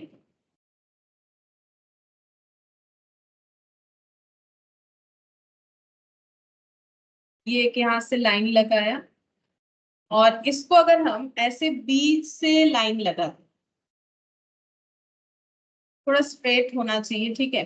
तो अगर देखोगे इधर वाला जो इधर का जो साइड है, इसको हम लोग क्या बोल सकते हैं? टेल बोल सकते हैं, मतलब पूंछ, ठीक है, टेल, ठीक है। तो इसका टेल देखो, इधर भी जितना है इधर भी उतना ही है, ठीक है। मतलब ये जैसे बोल सकते हैं ना पहाड़ की तरह हुआ, ठीक है। तो इधर का भी जो साइड है और इधर का भी जो साइड है, दोनों लगभग क्या है? सेम है। देखो इधर भी जितना इधर भी, मतलब सेम होना चाहिए। बाकी अगर मेरे ड्रॉ में ये और ये इसमें थोड़ा भी डिफरेंस दिख रहा है तो बात अलग है, लेकिन वो तो देखो हम ऐसे ही ड्रॉ कर रहे हैं बोल के। मॉडरेटली स्क्यूड का मतलब है दोनों साइड का झुकाव सेम है, दोनों साइड सेम क्वांटिटी में झुका हुआ है, ठीक है। इसको बोलते हैं मॉडरेटली स्क्यूड। अगर ऐसा होता ना ड्रॉ, सपोज करो कि ऐसा होता ड्रॉ, ऐसा, ठीक है, और ये ऐसा लाइन लगा हुआ रहता, मतलब इसका झुकाव इधर ज्यादा है, इधर है ही नहीं, इधर ज्यादा है, तो ये मॉडरेटली स्क्यूड नहीं होता। या फिर मान लो ड्रॉ ऐसा होता, उल्टा साइड से, ये मान लो ड्रॉ ऐसा होता, ठीक है, तो भी वो मॉडरेटली स्क्यूड नहीं होता है। मतलब इधर का झुकाव ज्यादा है, ये वाले का देखोगे तो इधर का झुकाव, लेफ्ट राइट दोनों साइड जो झुकाव है, स्क्यूनेस, इसको स्टैटिस्टिक्स में बोलते हैं स्क्यूनेस। ये जो झुकाव है इसको स्टैटिस्टिक्स में बोलते हैं स्क्यूनेस। अगर वो मॉडरेट है तो उसको बोलते हैं मॉडरेटली स्क्यूड, इधर भी जितना इधर भी उतना ही, ठीक है। ना तो ये मॉडरेटली स्क्यूड है, ना तो ये मॉडरेटली स्क्यूड है, ये है मॉडरेटली स्क्यूड। अगर मॉडरेटली स्क्यूड का मतलब क्या है पता है? मीन, मीडियन और मोड, ठीक है, तीनों ही हमारा सेंटर में क्लस्टर होगा। ये मैंने स्टार्टिंग डे में ही तुम लोग को बताया था। मेजर्स ऑफ सेंट्रल टेंडेंसी पढ़ने का रीजन ही ये है कि हम लोग डेटा का टेंडेंसी को मेजर करते हैं। अब जब मेजर किया तब हम लोगों ने देखा डेटा का टेंडेंसी जो है वो सेंटर की तरफ ज्यादा क्लस्टर होता है, ठीक है। और इसको मेजर करने का अलग अलग टूल्स था, मीन मीडियन मोड, ठीक है। तो बोल रहे हैं कि मीन मीडियन मोड लगभग हमें इसी जगह पे मिल जाएगा, ठीक है। तो इसको बोलते हैं मॉडरेटली स्क्यूड। ये लैंग्वेज मैंने क्यों लिखवाया, हम सिर्फ डायरेक्ट फॉर्मूला भी लिखवा सकते हैं, क्योंकि क्वेश्चन में तुम लोग को यही लैंग्वेज देगा, इफ मॉडरेटली स्क्यूड। क्वेश्चन में ये बोलेगा मॉडरेटली स्क्यूड है तो फिर मीन मीडियन मोड का कुछ भी एक हमें डेटा गिवन रहेगा, बाकी हमें फाइंड आउट करने के लिए बोलेगा। अभी देखो दिखाते हैं क्वेश्चन, ठीक है। ये देखो, ये देखो, for a moderately skewed distribution of marks, ठीक है। जब हम लोग मार्क्स डिस्ट्रीब्यूशन का मॉडरेटली स्क्यूनेस देखा हम लोगों ने, स्क्यूड मतलब उसका स्क्यूनेस बोल सकते हैं। In statistics for a group of 200 student the mean mark and median mark were found to be 55.60 52.40, what is the modal mark, ठीक है। तो इसका मतलब देखो, हमें दे दिया है मीन मार्क का डेटा, ये वाला मीन है, मीडियन मार्क का डेटा ये वाला है, ठीक है। हम लोग को बोला है मॉडल निकाल के बताओ, और कैसे निकालेंगे उसके लिए हमें बोला है मॉडरेटली स्क्यूड डिस्ट्रीब्यूशन है। तो हम लोगों ने अभी अभी पढ़ा कि अगर हम लोग का डिस्ट्रीब्यूशन मॉडरेटली स्क्यूड है तो उस केस में हम लोग का मीन मीडियन मोड का रिलेशनशिप क्या होता है। मतलब इस क्वेश्चन को पढ़ के ही हमें पता होना चाहिए कि हम लोग को ये फॉर्मूला लगाना है। क्या इधर लिखेंगे, मीन माइनस मीडियन लिख देते हैं, ठीक है। इधर कुछ भी लिखो, इधर मीन माइनस मीडियन और एक साइड मीन माइनस मोड, ठीक है। और जिधर मीडियन उधर 3 लगाना, ऐसे करके याद रखना है। तुम लोग बोलोगे मैंने तो पहले ये लिखा था, तो एक ही बात है ना, इसको इधर लिखो इसको इधर लिखो, उससे कोई फर्क नहीं पड़ने वाला, ठीक है। अच्छा, अब देखो हमारे पास क्या क्या गिवन है। मीन है 55.60, तो मीन यहाँ पर भी लिख लेते हैं 55.60। मोड हम लोग को फाइंड आउट करने बोला था, मुझे जितना याद आ रहा है मीडियन क्वेश्चन में गिवन था। ये देखो 52.40, 52.40। बस अब कैलकुलेटर लो और कैलकुलेट करके देख लो कितना होगा। 55.6 माइनस 52.4, तो ये हो गया 3.2 इंटू 3, तो ये हो गया 9.6। 55.60 माइनस मोड, ठीक है। तो ये मोड को इधर ट्रांसफर करो, मोड इक्वल टू हो जाएगा 55.60 और ये इधर से इधर आएगा तो माइनस 9.6 हो जाएगा। तो ये मैंने माइनस कर लिया 55.6, तो ये आंसर आएगा 46, ठीक है। तो मोड का आंसर आ गया हम लोग का 46, तो मोड का आंसर 46 हो जाएगा। अब फॉर्मूला कब अप्लाई करना है ये वाला, जब क्वेश्चन में मुझे बोलेगा मॉडरेटली स्क्यूड, क्योंकि ये जो रिलेशन है ये तभी एप्लीकेबल होता है अगर मॉडरेटली स्क्यूड होता है, अदरवाइज ये वाला फॉर्मूला एप्लीकेबल नहीं होता है, ठीक है। तो क्वेश्चन में मॉडरेटली स्क्यूड ये लैंग्वेज जरूर देगा, और जब देगा तब तुम लोग को ये फॉर्मूला यूज करके जो भी फाइंड आउट करने बोलेगा वो तुम लोग को फाइंड आउट करके देना है। अच्छा, ये वाला क्वेश्चन मैंने करवा दिया अभी अभी। देखो हम लोगों का वही जो स्केल चेंज वाला और ओरिजिन चेंज वाला था ना, वो वाला देखो मैंने यहाँ पर यही सेम क्वेश्चन लिख के करवाया है। 24.5 आएगा, ठीक है। अच्छा, अब देखो हम लोगों ने मीन मीडियन मोड भी कंप्लीट कर लिया। अब हम लोग जियोमेट्रिक मीन, हार्मोनिक मीन ये वाला पढ़ेंगे। देखो तो इसमें भी हमें जो है इसका कंसेप्ट वगैरह समझना पड़ेगा। तो सबसे पहला पढ़ेंगे जियोमेट्रिक।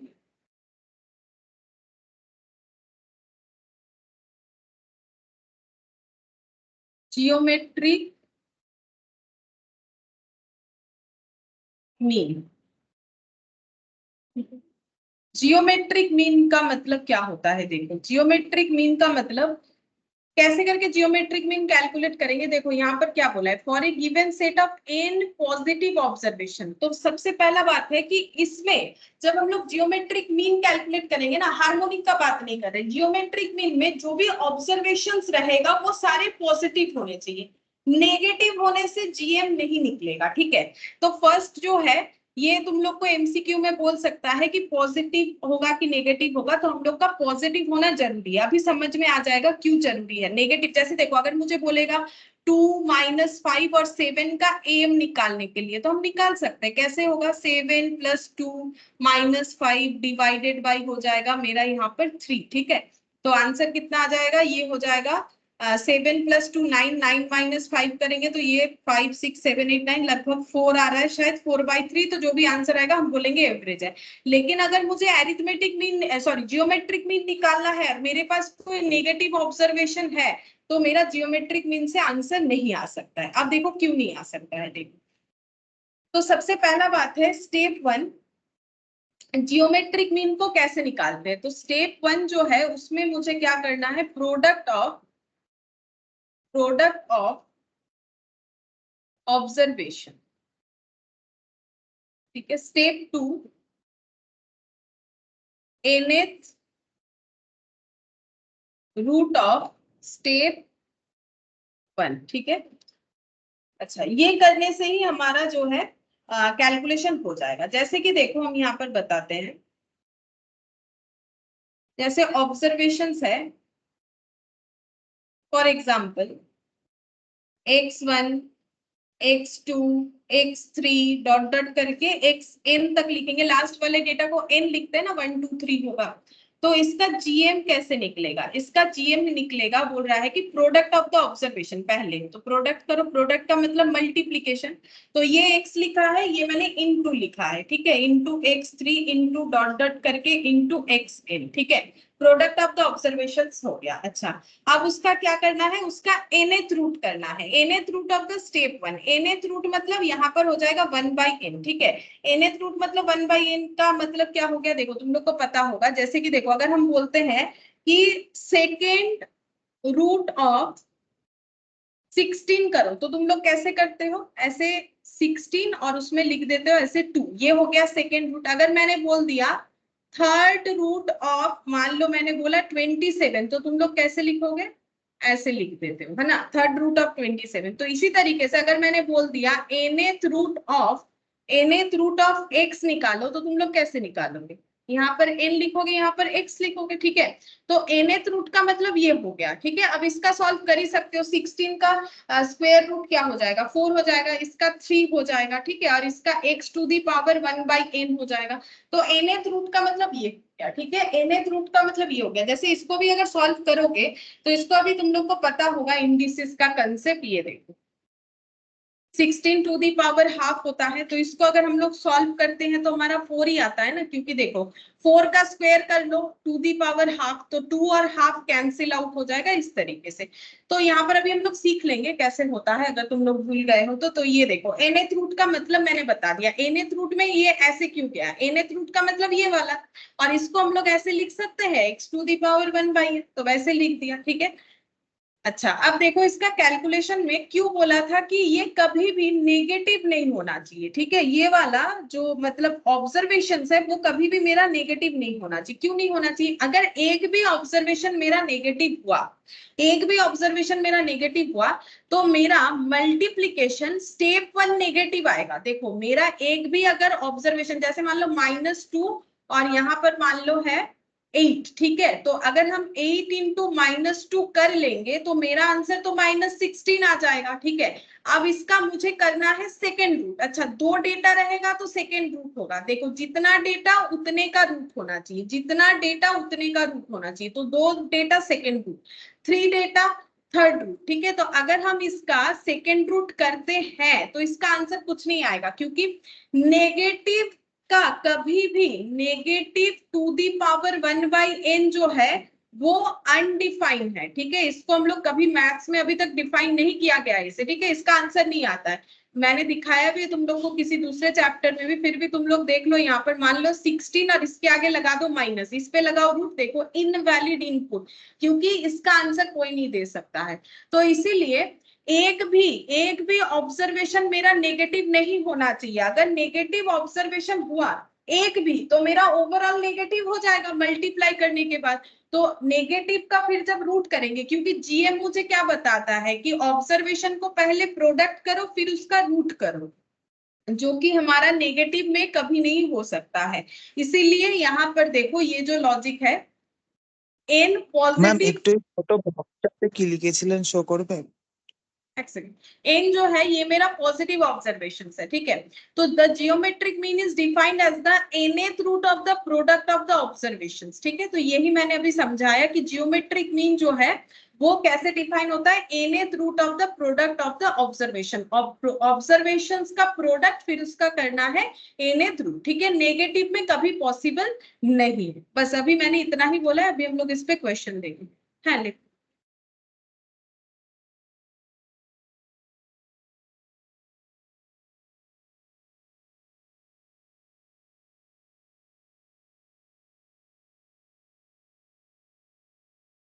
अच्छा देखो एग्जाम्पल থেকে করুন ম্যাম।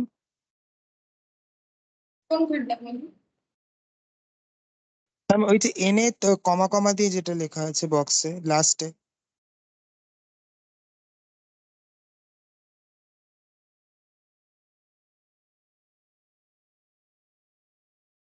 ওটা তো বোঝাবার জন্য বলেছে, এটা না লিখে লিখেছো। হ্যাঁ ম্যাম। देखो यहाँ पर 4,16,36,25 दे दिया मैंने, बोला कैलकुलेट करो जीएम, ठीक है। तुम लोग इसका जीएम कैलकुलेट करके बताओ। तो कैसे कैलकुलेट करोगे, सबसे पहले जीएम का फर्स्ट स्टेप क्या है, बोला है कि ऑब्जर्वेशंस का मल्टीप्लीकेशन करो, ठीक है। तो मल्टीप्लीकेशन करो 4 इंटू 16 इंटू 36 इंटू 25 और इसका nth रूट करो। तो nth रूट मतलब जितना सारा नंबर है उतना। तो बोलो यहाँ पर कितना रूट लगेगा, बोलो यहाँ पर कितना रूट लगेगा। हाँ 4, तो 4 को हम लोग कैसे लिखेंगे 1/4, ठीक है। क्योंकि देखो 4th रूट का मतलब तो ऐसे होता है ना, ऐसे। और अगर हम लोग ऐसे लिख रहे हैं ऐसे भी लिख सकते हो, अदरवाइज इसको हम लोग ऐसे लिख सकते हैं 1/4, ठीक है। क्योंकि हम लोग को पता है इसी को तो हम लोग ऐसे लिखते हैं, ठीक है। या तो ऐसे लिखो, या तो अगर हम लोग ऐसे लिखेंगे तो 4 लिखेंगे, या फिर 1/4 लिखना पड़ेगा अगर ऐसे लिखेंगे, ठीक है। किसी भी एक तरीके से हम लोग लिख के कैलकुलेट कर सकते हैं, दोनों में ही सेम आंसर आएगा, ठीक है। अच्छा अब इसको कैसे कैलकुलेट करेंगे, देखो अगर मेरा 1/4 है ना, तो तुम लोग को कैलकुलेटर सपोर्ट कर देगा इसका कैलकुलेशन करने के लिए। कैसे सपोर्ट करेगा, तुम लोग अपना अपना कैलकुलेटर लो, 4 इंटू 16 इंटू 36 इंटू 25 करो, कितना आ गया 57,600, ठीक है। टू दी पावर 1/4, तो इसको तुम लोग कैलकुलेटर में कैसे करोगे, अच्छा टू दी पावर 1/4 मतलब हम बोल सकते हैं 2 बार रूट करना, बोलो ये बोल सकते हैं कि नहीं। मतलब हम लोग बोल सकते हैं कि अगर टू दी पावर 1/4 है तो 57,600 to the power half into 57,600 to the power half. बोलो ये और ये एक ही बात है कि नहीं है, इंडिसेस तुम लोगों ने पढ़ा है, बोलो।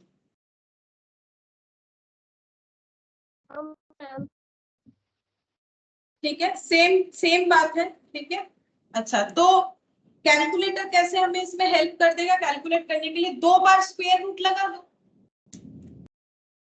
एक बार स्क्वायर रूट फिर 2 बार स्क्वायर रूट, तो आंसर मिल जाएगा। कैसे, ये देखो कैलकुलेटर में जो स्क्वायर रूट का ऑप्शन है, एक बार 240 आएगा, फिर दोबारा कर लो आ जाएगा, ठीक है। लेकिन ये कैलकुलेटर हमेशा हमें हेल्प नहीं कर सकता है, तभी कर सकेगा अगर ऐसे 1/4 वाला डेटा है या फिर 1/16 वाला डेटा है, तो हमें हेल्प कर सकता है, ठीक है। तो आंसर कितना आया, कहाँ चला गया मेरा कैलकुलेटर, ये रहा 15.49, ठीक है। ये आंसर आ सकता है 15.49, ये मेरा आंसर आ जाएगा। ये मुझे कैलकुलेटर हेल्प कर देगा सिंपल कैलकुलेशन करने के लिए।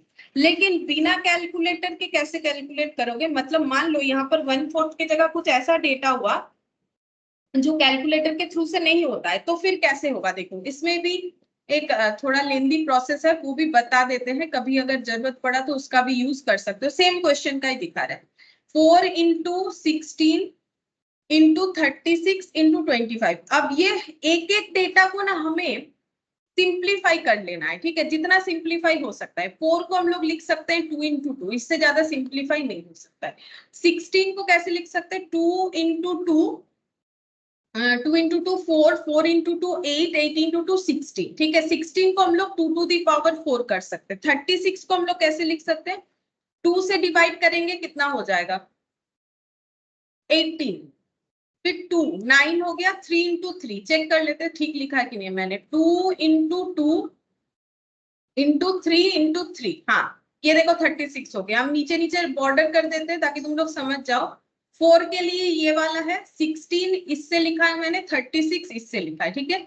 आगे का 25 लिखेंगे, 25 का तो इजीली तुम लोग कर लोगे, 5 into 5, ठीक है। टू दी पावर 1/4 जैसा है वैसा रखेंगे। अगर यहाँ पर 1/4 है तो मुझे 4 डेटा जो है बाहर निकाल सकते हैं, ठीक है। मतलब जैसे तुम लोग करते हो ना, ये देखो 5 into 5 √5 को, इसको तुम लोग क्या लिखते हो, 5 लिखते हो। क्यों लिखते हो, 2 5 के बदले 1 5, ये क्यों लिखा जाता है 2 5 के बदले 1 5? क्योंकि इसका मतलब है 5 into 5 to the power half, तो फिर 2 5 के बदले हम लोग 1 5 लिख सकते हैं। उसका लॉजिक सिंपल है, ये स्क्वायर है, ये हाफ है, तो 2 कैंसिल आउट होके 5 हो जाएगा। तो 2 5 के बदले 1 5 अगर टू दी पावर 1/2 है, ठीक है। तो सिंपल वैसे ही अगर टू दी पावर 1/4 है तो हम लोग क्या कर सकते हैं, जो भी डेटा है 4 में इसे फाइंड आउट कर सकते हैं। मतलब ये पहला 1 2 3 4, ये पहले 4 2 के लिए 1 2, ठीक है। 1 2 3 4, फिर ये 4 2 के लिए 1 2, ठीक है। बाकी ये देखो 3 3 5 5, ये 4 डेटा नहीं है, तो इसको हम लोग पेयर में नहीं ले सकते, तो ये ऐसे रहेगा, ये ऐसे रहेगा। मतलब ये देखो जैसे अगर ऐसा है 5 into 5 into 2, ठीक है। तो तुम लोग क्या लिखोगे, 2 5 के बदले 1 5 और इसे √2 रख दोगे, इसका मतलब 5 √2 हो जाएगा। सेम वैसे ही अगर 1/4 है तो 4 डेटा को हम लोग बाहर निकाल सकते हैं, जिसमें से रूट हट जाएगा, रूट का कंसेप्ट हट जाएगा, और जो डेटा 4 के बेसिस पे नहीं है वो हमारा सिंगल रह जाएगा, ठीक है। तो अब इसका कैलकुलेशन करो, देखो कितना आता है। 2 into 2 ये हो गया 4, और ये हो जाएगा इसको कैलकुलेट करने से ये हो गया 3 into 5 into 5, मतलब ये कितना हो जाएगा। इसको हम लोग ऐसे भी लिख सकते हैं, ये देखो 3 into 5, ये 2 3 था, ठीक है। मैंने एक ही 3 लिख दिया गलती से, ये देखो 2 3 था। 3 into 5 मतलब हम लोग इसको ऐसे लिख सकते थे, ऐसे भी लिख सकते हो, ठीक है। क्योंकि 2 बार 3 है, 2 बार 5 है, तो हम लोग 3 into 5 का स्क्वायर लिख सकते हैं। अच्छा, ऐसा लिख के क्या फायदा होगा, देखो आंसर सेम ही आ जाएगा, प्रोसेस बता रहे और एक तरीके से भी हो सकता है इसी वजह से। तो 3 into 5 15, 15 to the power 2 whole to the power 1/, ठीक है। 15 to the power 2 whole to the power 1/4। अब नेक्स्ट देखो 4 into 15 to the power 2 into 1/4, तो ये 2 हो गया। मतलब आंसर हो रहा है मेरा 4 into 15 टू दी पावर 1/2। तो 15 टू दी पावर 1/2 मतलब 15 का रूट, तो 15 का करो रूट, इनटू उसमें करना है 4, तो देखो आंसर सेम आ गया 15.49, ठीक है। अगर तुम लोग के पास ऐसा कोई डेटा हुआ जो कैलकुलेटर तुम्हारा हेल्प नहीं कर पाएगा, जैसे कि देखो ये तो 1/4 था, तो 1/2 कर दिया, मान लो ये हो गया 1/7, तब तो तुम लोग कैलकुलेटर में नहीं कर पाओगे। तब तुम लोग को क्या करना है, ऐसे ही सिंप्लीफाई करते हुए कैलकुलेट करके आना है कि कितना आंसर होगा।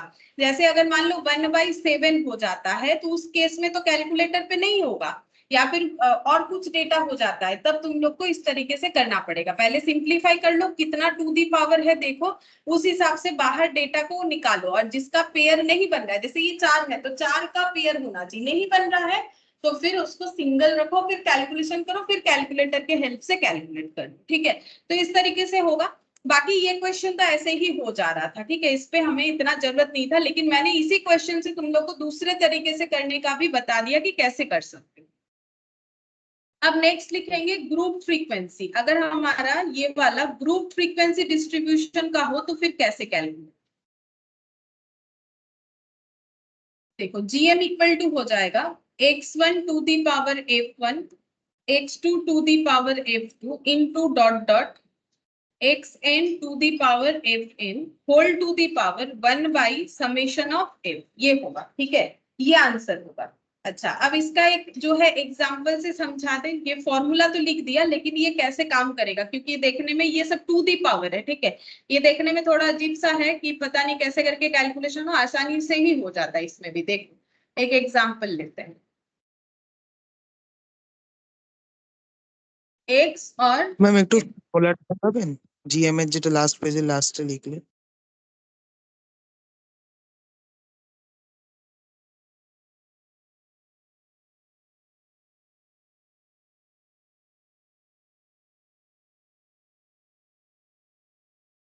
হ্যাঁ ম্যাম হয়ে গেছে। 2 4 8 16 2 3 3 और 2, ठीक है। इसका अगर हमें बोले फाइंड जीएम तो कैसे निकालेंगे? तो फॉर्मूला क्या बोल रहा है? फॉर्मूला बोल रहा है कि अगर फ्रीक्वेंसी डिस्ट्रीब्यूशन है तो हमें क्या करना है, देखो हमें x to the power f, ठीक है, मतलब जिसका जितना फ्रीक्वेंसी है वो पावर में जाएगा, ठीक है। क्यों जाएगा उसका भी लॉजिक है। देखो मुझे क्या करना है, इसमें मल्टीप्लीकेशन करना है, जितने ऑब्जर्वेशन है उतना। तो देखो इसका मतलब क्या है, 2 मेरा 2 टाइम्स है, ठीक है। इसका मतलब है 2 मेरा 2 टाइम्स है, तो मुझे 2 को 2 टाइम्स मल्टीप्लाई करना पड़ेगा। बेसिकली इसको अगर हम इलाबोरेट वे में लिखे तो ये हो गया, ऑब्जर्वेशन ऐसा है 2 2 4 4 4, क्योंकि ये 3 टाइम्स है, 8 8 8 और ये 16 और ये 16 है, ठीक है। तो इसका मतलब अगर मुझे मल्टीप्लाई करना है तो मुझे क्या लिखना पड़ेगा, 2 टू दी पावर 2 ना, इसीलिए फ्रीक्वेंसी को पावर में दिया गया है, बस सेम कंसेप्ट, ठीक है। कंसेप्ट वही है, ऑब्जर्वेशन मल्टीप्लाई होगा तो 2 दो बार मल्टीप्लाई होगा तो इसको 2 टू दी पावर 2 लिख देते हैं, ठीक है। 4 जो है 3 टाइम्स मल्टीप्लाई होगा तो 4 टू दी पावर 3 लिखेंगे। 8 जो है वो 3 टाइम्स है तो वो भी 3 टाइम्स मल्टीप्लाई होगा तो 8 टू दी पावर 3 लिखेंगे। 16 जो है वो 2 टाइम्स मल्टीप्लाई होगा। तो टोटल ऑब्जर्वेशंस कितना बना, ये 2 दो बार है, ये 4 3 बार है, 8 3 बार है और 16 2 बार है, मतलब टोटल करने से ये बन रहा है 3 प्लस 2 5 5 प्लस 3 8 8 प्लस 2 10 हो गया, ठीक है। तो फ्रीक्वेंसी का टोटल 10 हो गया, तो इसका मतलब ये 1/10 होगा। ये भी नॉर्मल कंसेप्ट में ही है, देखो जितने सारे नंबर उतना रूट, तो 10 नंबर है, ये देखो 10 नंबर है, अभी तो दिखाया ना 2 4 4 4 8 8 8 और 16 16 1 2 3 4 5 6 7 8 9 10 नंबर है, ठीक है। तो फ्रीक्वेंसी का टोटल करने से ही पता चल जाता है, इसीलिए फॉर्मूला कुछ ऐसा है, ठीक है। तो फॉर्मूला देख के मत घबराओ, कंसेप्ट समझ में आता है तो कैलकुलेशन आसानी से होगा। अच्छा, अब इसको कैसे कैलकुलेट करोगे, देखो अलग अलग तरीके से हो सकता है, लेकिन हम इस क्वेश्चन के लिए आसान तरीका यही बोलेंगे। ये देखो ये मेरा 2 टू दी पावर 2 है, ठीक है, इसको भी 2 टू दी पावर में चेंज कर लेते हैं, कैलकुलेशन इजी हो जाएगा। तो 4 को हम लिख लेते हैं 2 टू दी पावर 2, बाकी होल टू दी पावर 3 जैसा है वैसा ही रखेंगे। 8 को हम लिखेंगे 2 टू दी पावर 3, बाकी 3 जैसा है वैसा ही लिखेंगे। 16 को हम लिख लेते हैं 2 टू दी पावर 4 और 2 दी पावर 2 जैसा है वैसा ही लिखेंगे, ठीक है। अच्छा, और ये हो गया whole to the power 1/10, whole to the power 1/10। अब देखो कितना होगा, 2 टू दी पावर 2, पावर दो पावर जो है जब रहता है तो वो मल्टीप्लाई हो जाता है, power to the power power होने से वो मल्टीप्लाई होता है, 6 हो गया, ठीक है। ये कितना हो जाएगा 2 टू दी पावर 6, सॉरी ये 9 हो जाएगा, ठीक है। अच्छा, ये हो गया 2 to the power 8, whole to the power 1/10। अब हमारा रूल्स क्या होता है इंटीजर्स में, कि अगर बेस इक्वल है और मल्टीप्लीकेशन है तो पावर ऐड हो जाएगा, तो 2 + 6 + 9 + 8, ठीक है। 2 टू दी पावर ये वाला हो जाएगा, ठीक है। 2 टू दी पावर 2 + 6 + 9 + 8, तो कितना आंसर आएगा, 8 + 2 10 10 + 9 19 19 + 6, देखते हैं कितना होता है 25। तो यहाँ पर हो गया 25 डिवाइडेड बाई 10, ठीक है, 2 to the power 25 divided by 10। अच्छा, अब इसका कैलकुलेशन कैसे करोगे, देखो 25/10 को हम लोग अगर सिंप्लीफाई करें तो क्या ये कुछ ऐसा दिखेगा, 2.5 दिखेगा, ठीक है। या फिर ऐसे रख सकते हो 5 5 और यहाँ पर 2, ठीक है, 5 से कैंसिल होकर 5 2 = 10 5 5 = 25, ठीक है। अच्छा, अब ये 5/2 को ऐसे लिखो, 5/2 को हम लोग ऐसे लिख सकते हैं,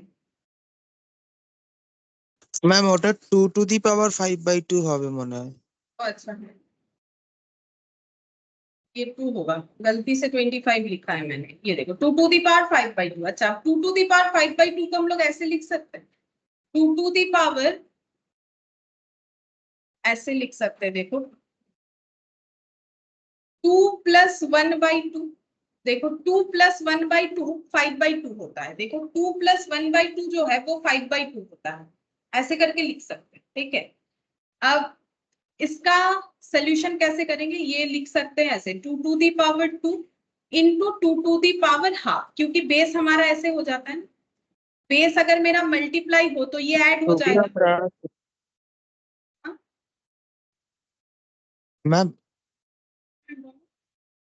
ম্যাম বলছি 2 টু দি পাওয়ার 5/2 টাকে আমরা এরকম লিখতে পারবো 2 to the power 5/2 two the power 2, কারণ মানে 2 to ডিভিশন the power 5 তারপর 2 to the power 5 minus 2 to the power 2, তাহলে তো ওটা minus 2 to 5/, the power 2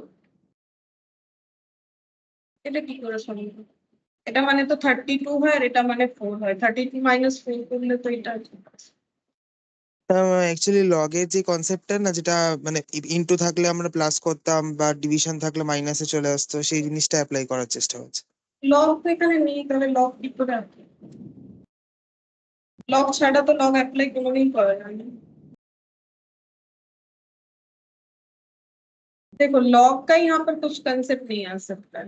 तुम लोग मैक्सिमम इसको ऐसा कर सकते हो 2 to the power 5 2 to the power 1/2, ये भी नहीं होगा क्योंकि मुझे तो देखो ये इंडिसेस है, ये लॉग का कोई कंसेप्ट नहीं है। यहाँ पर पावर को कुछ ऐसा लिखना पड़ेगा ताकि हम लोग सोल्यूशन निकाल पाए। बाकी देखो अगर तुम लोग का आंसर सिर्फ इतना ही रहेगा तो इसी पे टिक कर देना, बात खत्म, ठीक है। लेकिन हम ये बता रहे कि इसको हम लोग फर्दर सॉल्व भी कर सकते हैं। देखो ये तो बहुत ही सिंपल सा बात है, 5/2 को तुम लोग ऐसे लिख ही सकते हो। 5/2 तुम लोग बचपन में ऐसे कैलकुलेट किए होंगे, ये होता है मतलब 2 to the power 1/2, तो 2 to the power 1/2 मतलब तो 2 plus half होता है, उसी कंसेप्ट से किया। तो यहाँ पर ये देखो 2 plus half ये हो गया, ठीक है। अब देखो इंडिसेस में क्या होता है, अगर मेरा ये पावर जो है यहाँ पर ऊपर प्लस है, ठीक है, ये देखो 2 to the power 2 plus half है, तो हम इसको 2 to the power 2 और 2 to the power half लिख सकते हैं, इसी से तो ये बनता है, ठीक है। अच्छा अब ये 2 to the power 2 और 2 to the power half, तो 2 का रूट निकालो, 2 to the power half का मतलब 2 to the power half मतलब इतना हो गया ये वाला इंटू 4, ठीक है। 2 to the power 2 मतलब 4, तो 5.65, ठीक है। अगर पॉइंट में आंसर दिया तो ही तुम लोग को इतना मेहनत करके आना है, अदरवाइज ये वाला तुम लोग का आंसर हो जाएगा। अगर ऑप्शन में ये मिल गया तो फिर तो बहुत ही अच्छा बात है, नहीं मिला तो इंडिसेस किया हुआ है तुम लोग का, ठीक है, तो फिर तुम लोग को ये पता होना चाहिए कैसे होगा। देखो और वैसे भी अगर नहीं भी किया हुआ है तो बचपन में ये तो किए ही होंगे, 5/2 का मतलब कितना होता है 2 to the power 2 and 1/2 बोलते हैं। 2 and 1/2 का मतलब ऑलवेज 2 plus 1/2 होता है, ठीक है। तो इसी से मैंने ये वाला लिखा। अब इंडिसेस में क्या होता है कि अगर मेरा पावर ऐड हुआ है तो बेस में दोनों बेस इक्वल रहा होगा, इस पावर का बेस और इस पावर का बेस इक्वल रहा होगा, मतलब दोनों का बेस 2 रहा होगा, 2 to the power 2 2 to the power half, ऐसे, ठीक है। ऐसे सोच सकते हो, बट लॉग से कोई लेना देना नहीं है, तो 5.65 हो जाएगा, ठीक है। बाकी देखो डिपेंड करता है कि ऑप्शन क्या है, अगर ऑप्शन ऐसा है तो बहुत अच्छा बात है, यहीं पर तुम लोग का क्लोज हो जाएगा, और अगर नहीं है तो इतना लिखना पड़ेगा, ठीक है। अच्छा अब देखो नेक्स्ट हम लोग पढ़ेंगे प्रॉपर्टीज ऑफ जीएम, ठीक है, ये वाला तो हो गया। अब हम लोग पढ़ेंगे प्रॉपर्टीज ऑफ जीएम।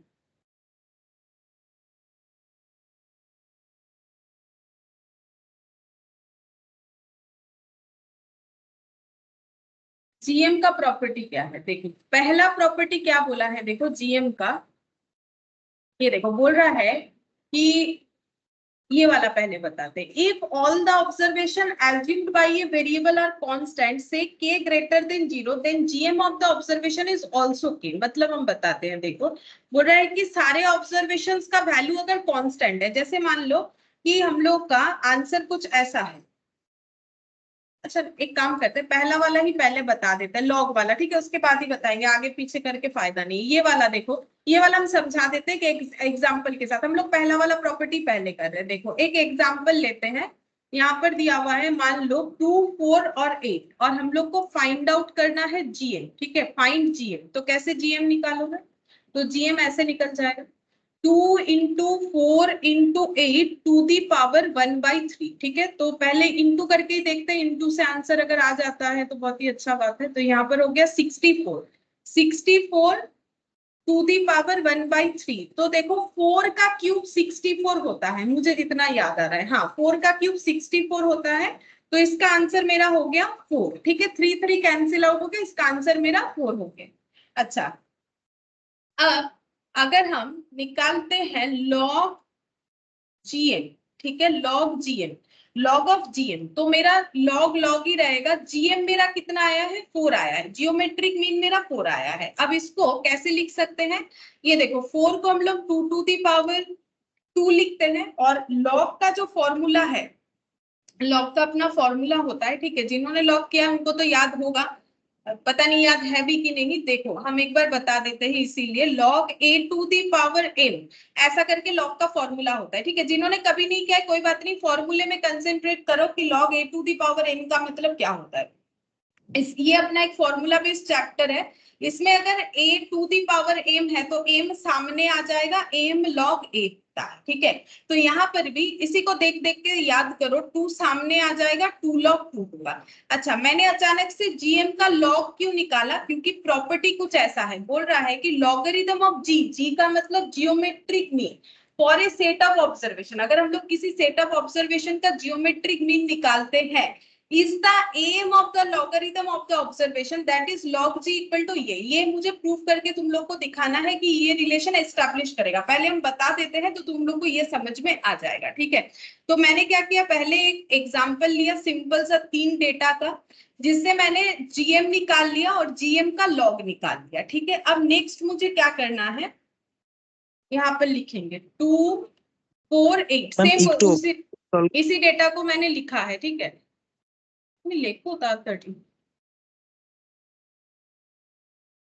ধীরে ধীরেই তো করাচ্ছি, সময় দিচ্ছি তো লেখার, বেশি কিছু তো লিখি।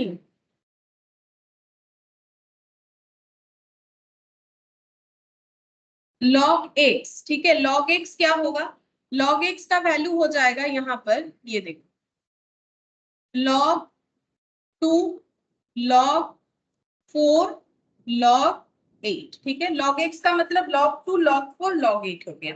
अब इसको कैसे सॉल्व करेंगे, log 2 तो अपना log 2 ही रहेगा, log 4 क्या हो जाएगा, log 2 टू दी पावर 2 हो जाएगा, जिसको हम लोग बोल सकते हैं 2 log 2, ठीक है।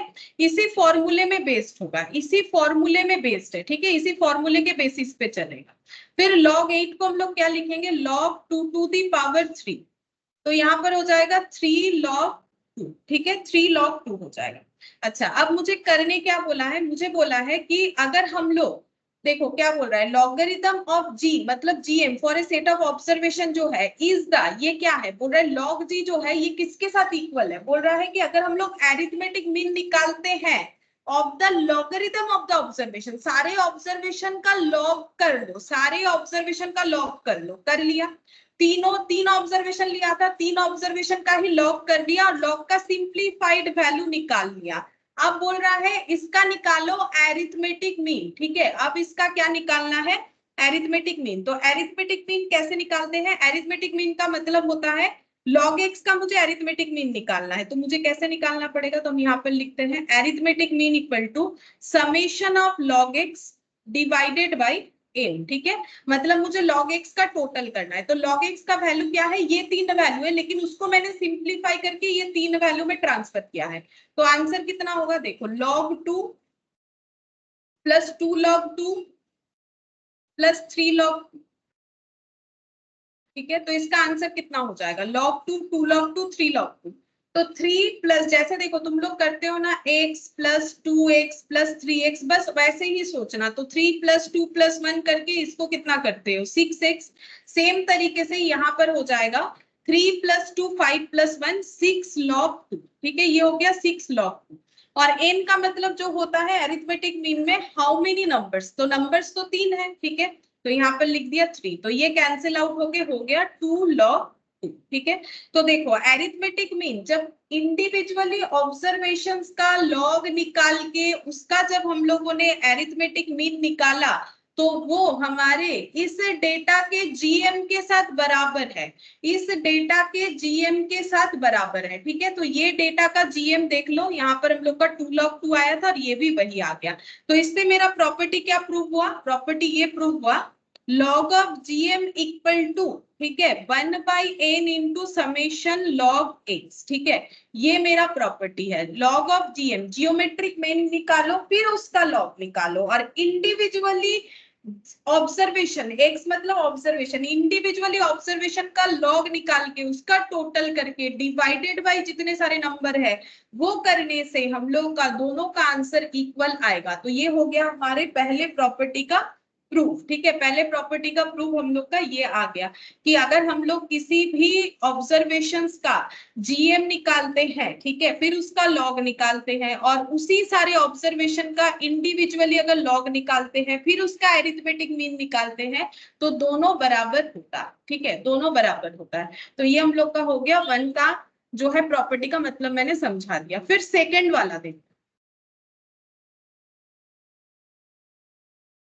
सेकेंड वाला जो है यहाँ पर बोला है if all the observation assumed by a variable are constant. ठीक है, अगर हमारे सारे ऑब्जर्वेशन कांस्टेंट है जैसे कि लाइक के, लेकिन वो ग्रेटर देन 0 होना चाहिए। ये क्यों बोला है? क्योंकि जियोमेट्रिक मीन हमारा जो है वो मल्टीप्लीकेशन ओरिएंटेड है और मल्टीप्लीकेशन के बाद उस पर रूट लगता है, तो नेगेटिव जो है ऑब्जर्वेशन उसका रूट नहीं लगेगा। इसीलिए जो कांस्टेंट वैल्यू होगा वो हमेशा ग्रेटर देन 0 होना चाहिए, क्योंकि अगर 0 से ज्यादा नहीं होगा तो वो नेगेटिव होगा, 0 से कम मतलब नेगेटिव, और नेगेटिव तो हमें चाहिए नहीं, अभी थोड़ी देर पहले ही बताया, क्योंकि नेगेटिव नंबर का कभी रूट नहीं होता है।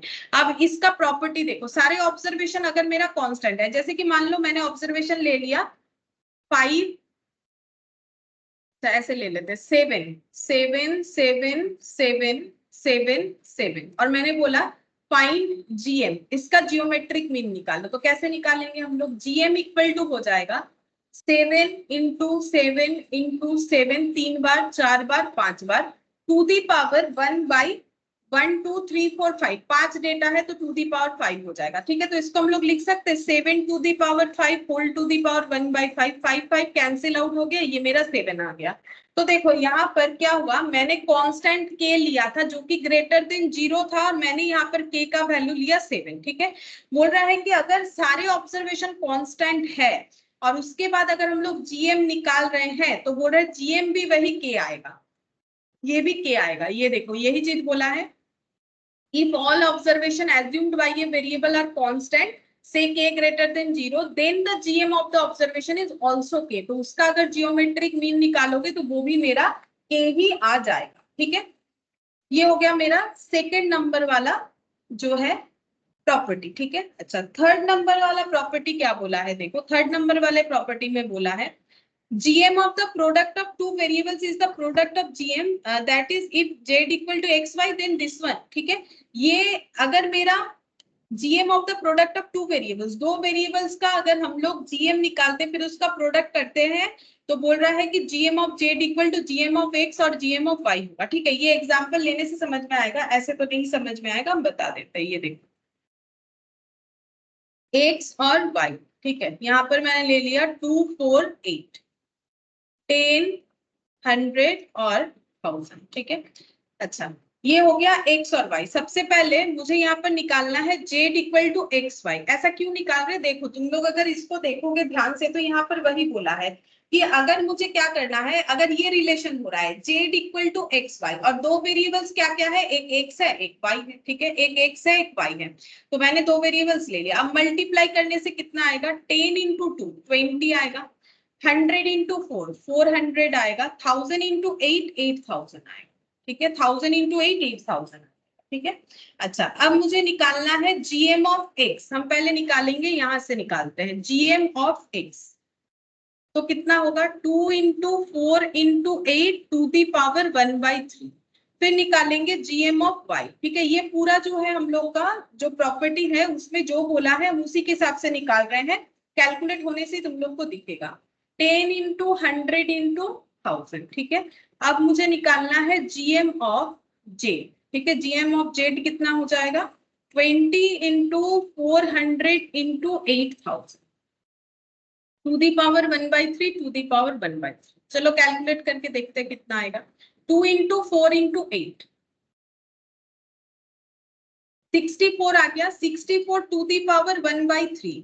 तो 64 टू दी पावर 1/3, तो हम लोग को पता है 4 टू दी पावर 3 मतलब 64 होता है, तो ये बन जाएगा 4। ठीक है, अच्छा 10 इंटू 100 इंटू 1000, ये हो गया 10 लाख। ठीक है, तो 10 लाख। अच्छा 10 लाख का मतलब 10 टू दी पावर कितना हो जाएगा, 10 टू दी पावर 10 नहीं करके हम लोग 100 टू दी पावर कर देते, ठीक है, 100 टू दी पावर 3। अगर 100 को 3 बार मल्टीप्लाई करेंगे, ये देखो 100 को अगर 3 बार मल्टीप्लाई करोगे तो 10 लाख आता है, होल टू दी पावर 1/3, ठीक है, तो ये मेरा कितना आ जाएगा 100। अच्छा ये देखो 20 इंटू 400 इंटू 8000, ठीक है, 8000, तो ये आ गया 6 crore 40 lakh to the power 1/3, ठीक है। अब 64 का मतलब तो होता है 4, तो मुझे लगता है ये बन जाएगा 400 टू दी पावर 3 करने से मुझे लगता है हो जाएगा। एक बार चेक कर ले, 400 को अगर 3 बार मल्टीप्लाई करते हैं तो कितना आता है, 400 को 3 बार मल्टीप्लाई करने से 3 4 5 6 0, 1 2 3 4 5 6, हाँ ठीक है, ये मेरा हो गया फिर 400, ठीक है। तो देखो यहाँ पर मैंने GM of X, GM of Y और जीएम ऑफ जेड तीनों निकाल लिया। अब मुझे जो प्रॉपर्टी दिया गया है उसमें बोल रहा है कि GM of X into GM of Y जो है वो जीएम ऑफ जेड के साथ बराबर होगा। देख लेते हैं जीएम ऑफ एक्स कितना आया 4, जीएम ऑफ वाई कितना आया 100, तो ये हो गया 400, और हम लोग को पता है कि जीएम ऑफ जेड कितना होता है 400 ही है, ठीक है, जीएम ऑफ जेड 400 है। तो इससे ये प्रॉपर्टी प्रूव हुआ। प्रॉपर्टी क्या बना, प्रॉपर्टी मेन ये है कि GM of Z equal to GM of X into GM of Y होगा, ठीक है, GM of Z equal to GM of X into GM of Y होगा। यही चीज वहां पर लिखा हुआ है, मैंने जस्ट तुम लोग को एक एग्जाम्पल से समझाने का कोशिश किया। अब यहाँ पर देख लो क्या लिखा हुआ है, देखो बोल रहा है GM of the product of two variable, GM of the product of two variables, ठीक है, दो वेरिएबल्स का प्रोडक्ट का जीएम, दो वेरिएबल्स का प्रोडक्ट का जीएम, ठीक है, यानी GM of Z that is, बोल रहा है product of their GM that is if Z equal to X Y. अगर हम लोग किसी भी तरीके से Z equal to X Y निकालते हैं फिर उस जेड का जीएम निकालते हैं, तो बोल रहा है कि जीएम ऑफ जेड जो है वो GM of X into GM of Y होगा। मतलब इस जेड का जो जीएम आएगा वो जीएम ऑफ एक्स और जीएम ऑफ वाई का मल्टीप्लाई के बराबर होगा। वही मैंने तुम लोग को यहाँ पर प्रूव करके दिखाया। कोई भी डेटा से तुम लोग लिख के प्रूव करके देख सकते हो। मैंने तो यहाँ पर ऐसा डेटा लिया जो कि कैलकुलेशन करने में आसान होगा। बाकी कोई भी डेटा आए सेम कंसेप्ट भी होगा, लेकिन तुम लोग को तो कंसेप्ट याद रखना है कि ये मेन है, ठीक है, यहाँ पर जैसे ये वाला मेन है, यहाँ पर जैसे ये वाला मेन, और एक प्रॉपर्टी है इसका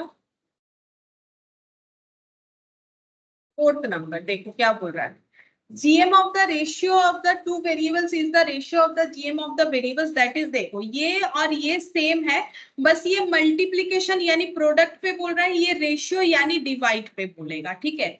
जेड इक्वल टू अगर एक्स बाई वाई होगा तो सेम तरीके से GM of Z equal to GM of X divided by GM of Y होगा।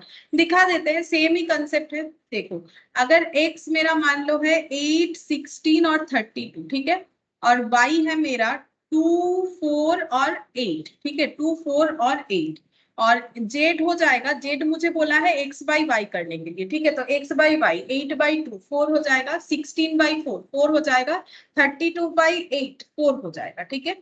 अच्छा अब निकालो जीएम ऑफ जेड, तो जीएम ऑफ जेड कितना होगा 4 into 4 into 4 to the power 1/3, 4 to the power 1/3 और 3 होल टू दी पावर 1/3 4 हो जाएगा, ठीक है। जीएम ऑफ एक्स निकालो 8, 16, 32 टू दी पावर 1/3, देखते हैं कितना आता है 8, 16 और 30, 8, 16 और 32, तो ये आ गया 4096। अच्छा 4096 आ गया है, ये कितने का होगा 4096, पता नहीं ये कितने का क्यूब होगा। इसको दूसरे तरीके से कर लेते हैं, ये तो कैलकुलेटर में नहीं कर पाएंगे, ठीक है, तो इसको तुम लोग अपने हिसाब से करो। ये देखो 2 टू दी पावर 3 हो जाएगा, 8, 16 को हम लोग लिख सकते हैं 2 टू दी पावर 4। हाँ बोलो,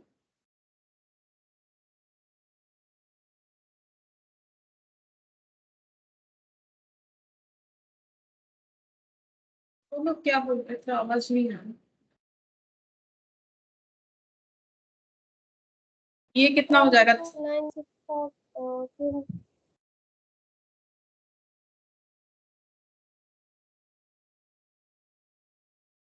2 to the power 3, 2 to the power 4, 2 to the power 5 add करो, ऐड करने से कितना आएगा? 12 4 to the power 1/3 2 to the power 4 आ जाएगा, यानी 16 आ जाएगा। अच्छा, उसमें भी आ जाता है ऐसे करने से, यही बोल रहे थे सब। ठीक है, तो मैंने इसको ऐसे करके कर लिया। ठीक है, अच्छा अब ये देखो 2 4 और 8, 2 4 और 8 होल टू दी पावर 1/3, तो 4 into 2 8, 8 into 8 64 to the power 1/3, मतलब कितना हो जाएगा? 4 टू दी पावर 3। ये तो अभी अभी किया ही था, इसका आंसर 4 आता है। ठीक है, अच्छा अब हमें जो कंसेप्ट है वो क्या बोला? बोल रहा है कि जीएम ऑफ जेड जितना होगा, जीएम ऑफ जेड तो 4 है, बोल रहा है GM of x divided by GM of y उतना ही होगा। तो जीएम ऑफ x कितना है? जीएम ऑफ x 16 आया। देखो जीएम ऑफ y 4 आया, 4 आ रहा है। ठीक है, 4 आ जाएगा आंसर, दोनों केस में ही हम लोग का 4 आ जाएगा। तो ये और जो ये वाला है, दोनों में कोई फर्क नहीं, बस वो रेशियो यानी डिवाइड रूल से बोला गया है, और ये हम लोग को जो है मल्टीप्लीकेशन रूल से बोला गया था आगे वाला। ठीक है, ये डिवाइड रूल से सेम कंसेप्ट है। अगर हम लोग दो वेरिएबल्स लेते हैं, फिर उसका रेशियो करते हैं, मतलब x बाई वाई, या फिर उसका मल्टीप्लीकेशन करते हैं x इंटू वाई, और उसको जेड में असाइन करते हैं और उसका जीएम निकालते हैं, तो इंडिविजुअली वेरिएबल्स का जीएम जो है और जो जेड का जीएम आएगा, वो दोनों में रिलेशन कैसे होगा? अगर हम लोगों ने डेटा को डिवाइड किया है तो उसका भी आंसर ऐसे मैच होगा, और अगर मल्टीप्लाई किया है तो मल्टीप्लीकेशन के थ्रू से मैच होगा। ठीक है, अब देखो यहाँ पर इसका मतलब ये निकल के आया ना कि GM of Z equal to हो जाएगा GM of X divided by GM of Y. तुम लोग को तो ये याद रखना है क्योंकि इस पे क्वेश्चन होगा। ठीक है, ये सब करने का वहां पर कोई जरूरत नहीं होगा, ये जस्ट समझने के लिए। ठीक है, अच्छा अब नेक्स्ट हम लोग पढ़ेंगे हार्मोनिक मीन।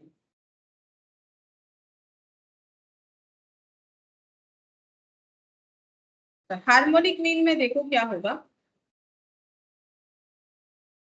जीएम का कंप्लीट हो गया। देखो ये सब ना मैंने करवा दिया, एग्जाम्पल में ही करवा दिया। हार्मोनिक मीन में देखो क्या बोला है, for a given set of non zero observation, जैसे वहां पर पॉजिटिव होना जरूरी था, यहाँ पर नॉन जीरो होना जरूरी है। नॉन जीरो ऑब्जर्वेशन, अब वो भी बताएंगे क्यों जरूरी है।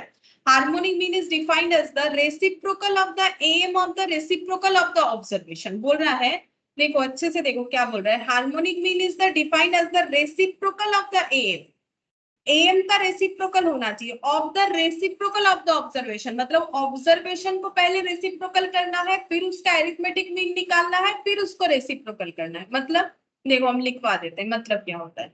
लिखो, सबसे पहले तुम लोग को इसमें करना क्या है, रेसिप्रोकल करना है, reciprocal of the observation. Step 2 में क्या करना है, एम ऑफ द स्टेप 1। ठीक है, पहले सारे ऑब्जर्वेशन का रेसिप्रोकल करो। ठीक है, ये लिखा हुआ है, हम जस्ट तुम लोग को क्लैरिफाई करने के लिए लिख पा रहे हैं और कुछ नहीं। तो रेसिप्रोकल ऑफ द ऑब्जर्वेशन, फिर उसका अरिथमेटिक मीन निकालना है स्टेप 1 का, और उसके बाद स्टेप 3 में क्या करना है, रेसिप्रोकल ऑफ अरिथमेटिक मीन। ठीक है, फिर उस अरिथमेटिक मीन का रेसिप्रोकल करना है। मतलब कैसे होगा, चलो एक एग्जांपल से देखते हैं कैसे होगा, और ये भी देख लेंगे कि ऑब्जर्वेशन मेरा नॉन जीरो क्यों होना चाहिए। ठीक है, ऑब्जर्वेशन मेरा ऑलवेज क्या होना चाहिए, नॉन जीरो। ठीक है, तो यहाँ पर लिख देते, इसका स्पेशलिटी है कि ऑब्जर्वेशन क्या होना चाहिए, नॉन जीरो। ठीक है, ऑब्जर्वेशन ऑलवेज नॉन जीरो होना चाहिए। देखो चलो एक एग्जांपल लेते हैं, 5 8 और 12। ठीक है, सबसे पहले स्टेप 1 बोला है कि रेसिप्रोकल करना है ऑब्जर्वेशन का, तो ऑब्जर्वेशन का रेसिप्रोकल, तो 5 का रेसिप्रोकल क्या होगा, 5 का रेसिप्रोकल होगा 1/5, 8 का होगा 1/8, 12 का होगा 1/12। स्टेप 2 में क्या करने बोला है, स्टेप 2 में बोला है कि इसका अरिथमेटिक मीन निकालो। तो चलो 1/5 प्लस 1/8 प्लस 1/12 डिवाइडेड बाय 3। ये कैलकुलेट करने से इसका रेसिप्रोकल आ जाएगा। ठीक है, तो रेसिप्रोकल देखते हैं कितना आएगा। 5, 8 और 12, 5, 8 और 12 का एलसीएम हो जाएगा 120। ये देखो,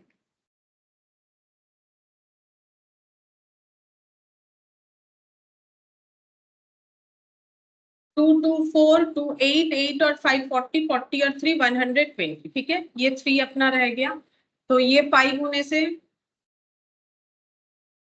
24 हो जाएगा, प्लस 15 हो जाएगा, ये हो जाएगा 10। ठीक है, तो 24 प्लस 15 प्लस 10, 24 प्लस 15 प्लस 10, ये हो गया 49 divided by 120 whole divided by 3। तो 49 डिवाइडेड बाई 120 इंटू 1/3, देखते हैं कितना होता है। अच्छा, ये तो करेंगे, लेकिन इसको पूरा कैलकुलेट इस तरीके से अभी नहीं कर सकते, क्योंकि मुझे इसका रेसिप्रोकल निकालना पड़ेगा। अभी भी मेरा स्टेप 3 बाकी है। तो चलो एक काम करते हैं, इसको पूरा कैलकुलेट अभी करने का जरूरत नहीं है, हम लोग इसको ऐसे ही रहने देते हैं। 49 divided by 120 whole divided by 3। ठीक है, अब देखो मुझे क्या करना है, स्टेप 3 में एम जो आएगा उसका रेसिप्रोकल करना है। ठीक है, इसको कैलकुलेट कर लेंगे तो रेसिप्रोकल सही तरीके से नहीं निकाल पाएंगे।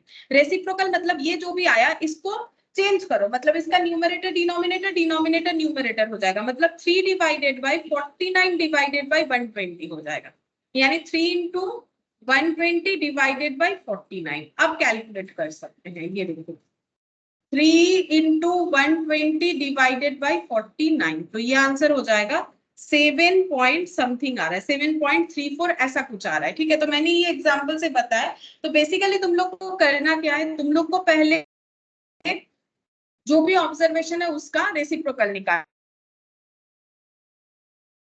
है। ठीक है, इसका अरिथमेटिक मीन फिर इसका रेसिप्रोकल। तो क्या तुम लोग ऐसे कैलकुलेट करने के बाद ही ऐसे चेंज कर सकते हो? नहीं, ऐसा जरूरी नहीं है, तुम लोग ऐसा भी कर सकते हो। ये रेसिप्रोकल कर लिया तो फिर स्टेप 3 में इससे तुम लोग का थोड़ा जल्दी होगा। देखो, अगर तुम लोग इसको ऐसे करने जाओगे तो फिर सोच में पड़ जाओगे कहाँ चेंज करें कहाँ ना करें। इससे बेटर होगा कि स्टेप 3 में ही तुम लोग इसको ऐसे लिख डालो। ठीक है, इससे बेटर होगा। ये देखो, ऊपर यहाँ 3 लिख लो, इसमें न्यूमरेटर डिनोमिनेटर को चेंज कर लो, और नीचे लिख लो 1/5, 1/8, 1/3। हो गया रेसिप्रोकल, सिंपल। ठीक है, तो देखो स्टेप वाइज स्टेप फॉलो हो गया। पहले गिवन ऑब्जर्वेशन का रेसिप्रोकल, फिर उसका निकालो अरिथमेटिक मीन। ठीक है, फिर उसका कर दो रेसिप्रोकल, और उसके बाद सॉल्व करना। ये बीच में सॉल्व करने का जरूरत नहीं है, जो मैंने अभी दिखाया। ठीक है, बीच में सॉल्व करने से कंफ्यूजन हो सकता है कि कहां पर जाके क्या चेंज होगा, जरूरत नहीं है। सिंपल पहले रेसिप्रोकल ऑब्जर्वेशन का, फिर उसका एएम, फिर उसका रेसिप्रोकल कर दो और फिर उसको सॉल्व करो, तो डायरेक्टली आंसर तुम लोग के पास आ जाएगा। ठीक है, तो ये आंसर आ रहा है मेरा 7.34, लगभग इतना आंसर आया है। ठीक है, 7.34। अच्छा, अब जो बात है कि हम लोग का यहाँ पर जीरो क्यों नहीं हो सकता है, ऑब्जर्वेशन जीरो क्यों नहीं हो सकता है, उसका लॉजिक देखो। ऑब्जर्वेशन जीरो क्यों नहीं हो सकता है, देखो अगर मेरा 2,0,9 है, तो सबसे पहले जैसे ही मैंने रेसिप्रोकल किया, ये 1/2 हो गया, ये कितना हो जाएगा, ये 1/0 हो जाएगा। जीरो के नीचे कुछ नहीं मतलब हम लोग 1 मान सकते हैं ना, जैसे इसके नीचे कुछ नहीं मतलब 1 है, तो ये 1/0 हो जाएगा। अब 1/0 जो है वो अनडिफाइंड होता है, अनडिफाइंड होता है, तो इसका कैलकुलेशन कैसे होगा? अनडिफाइंड का तो कैलकुलेशन नहीं होगा, तुम लोग करके देख लो, अपने कैलकुलेटर पे भी करके देख सकते हो। Can not divide by zero, कोई भी डेटा दुनिया का जीरो से डिवाइड नहीं होता है, इसीलिए हम लोग का इस केस में जो है जीरो ऑब्जर्वेशन नहीं चलेगा। ठीक है, तो ये जो पॉइंट मैंने लिखा था ना, क्यों जीरो ऑब्जर्वेशन नहीं चलेगा, इसीलिए नहीं चलेगा क्योंकि जीरो ऑब्जर्वेशन को जब रेसिप्रोकल करोगे तो वो अनडिफाइंड हो जाएगा, इसीलिए हम लोग का सारा नॉन जीरो ऑब्जर्वेशन चाहिए। ठीक है, तो देखो हम लोग का बेसिकली फॉर्मूला क्या निकल के आया, डिस्क्रीट वेरिएबल्स का। डिस्क्रीट वेरिएबल के केस में हार्मोनिक मीन का फॉर्मूला हो गया n divided by summation of 1/xi। ठीक है, मतलब ऊपर n चला जाएगा, जितने सारे ऑब्जर्वेशन है डिवाइडेड बाय हो जाएगा समेशन ऑफ 1/x। ये देखो x मेरा ये था, तो 1/x और ऊपर नंबर ऑफ ऑब्जर्वेशन, ठीक है, सिंपल, ये वाला फॉलो करना है हम लोग को डिस्क्रीट वेरिएबल का। और अगर ग्रुप फ्रीक्वेंसी डिस्ट्रीब्यूशन हुआ तो कैसे फॉर्मूला बनता है देखो, और उसका एक एग्जांपल भी ले लेते हैं, ग्रुप फ्रीक्वेंसी डिस्ट्रीब्यूशन, ठीक है। तो उसमें हम लोग का हार्मोनिक मीन का फॉर्मूला बनता है एन, कैपिटल एन का मतलब ही होता है समेशन ऑफ एफ, ठीक है, क्योंकि ग्रुप फ्रीक्वेंसी आएगा तो टोटल नंबर फ्रीक्वेंसी से पता चलेगा, summation of f divided by x i, ठीक है, ये हो जाएगा।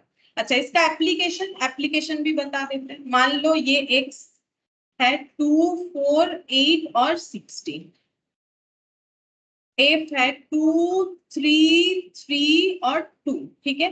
तो फॉर्मूला क्या बोला है कि टोटल ऑफ एन कर लो, चलो टोटल ऑफ एन यानी टोटल ऑफ एन, तो 2 + 3 5, 2 + 3 5, ये बन गया मेरा 10, ठीक है, एफ मुझे 10 मिल गया। अच्छा, मुझे क्या निकालना है, एफ बाई एक्स, ठीक है, तो हम निकालेंगे यहाँ पर एफ बाई एक्स, तो 2/2, 2 हो गया, 3/4, 3/4, 3/4 ही रहेगा, 3/8 और 2/16। अब इसका करना है समेशन, मतलब ये सबका टोटल करना है, ठीक है, तो टोटल कर लेते हैं। देखो टोटल कितना आएगा, summation of F by X equal to, अच्छा देखो यहाँ पर चेक करते हैं कितना होगा, 2/2 हो जा रहा है, इसको 2 रख देते हैं, कैलकुलेशन करने में आसानी है।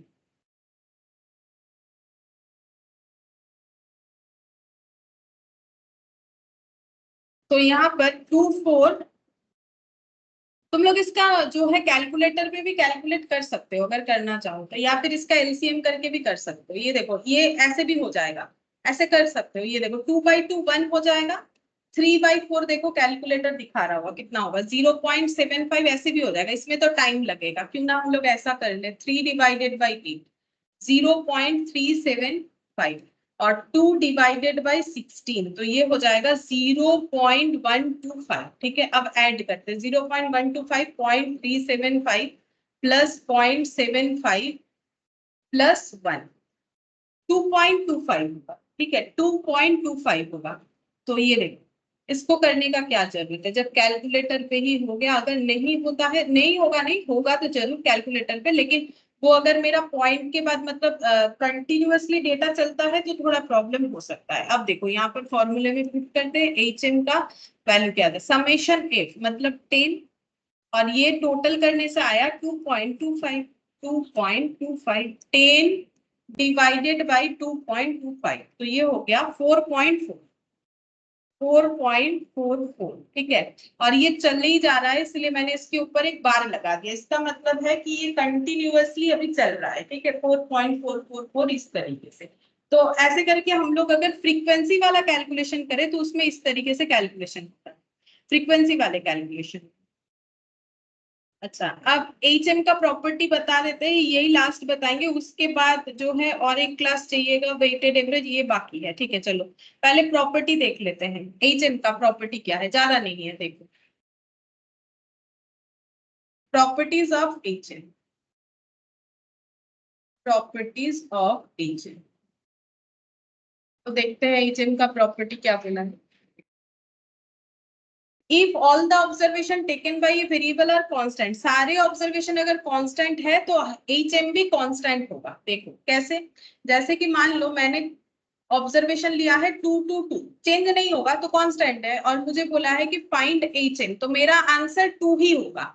अब कैलकुलेट करके देख लो कैसे करके हम लोग HM निकालेंगे, सारे ऑब्जर्वेशन का हम लोग करेंगे रेसिप्रोकल, तो 1/2, 1/2, 1/2, ये हो गया मेरा स्टेप 1, ठीक है। मुझे स्टेप 2 में क्या करना है, ये सारे ऑब्जर्वेशन का एरिथमेटिक मीन निकालना है, तो वो हो जाएगा 1/2 plus 1/2 plus 1/2 whole divided by 3, और इसका भी मुझे कर लेना है रेसिप्रोकल, तो ये कितना हो जाएगा 3 डिवाइडेड बाई 1/2, 1/2 और 1/2, तो ये देखो 2 हो गया, 1 + 1 + 1,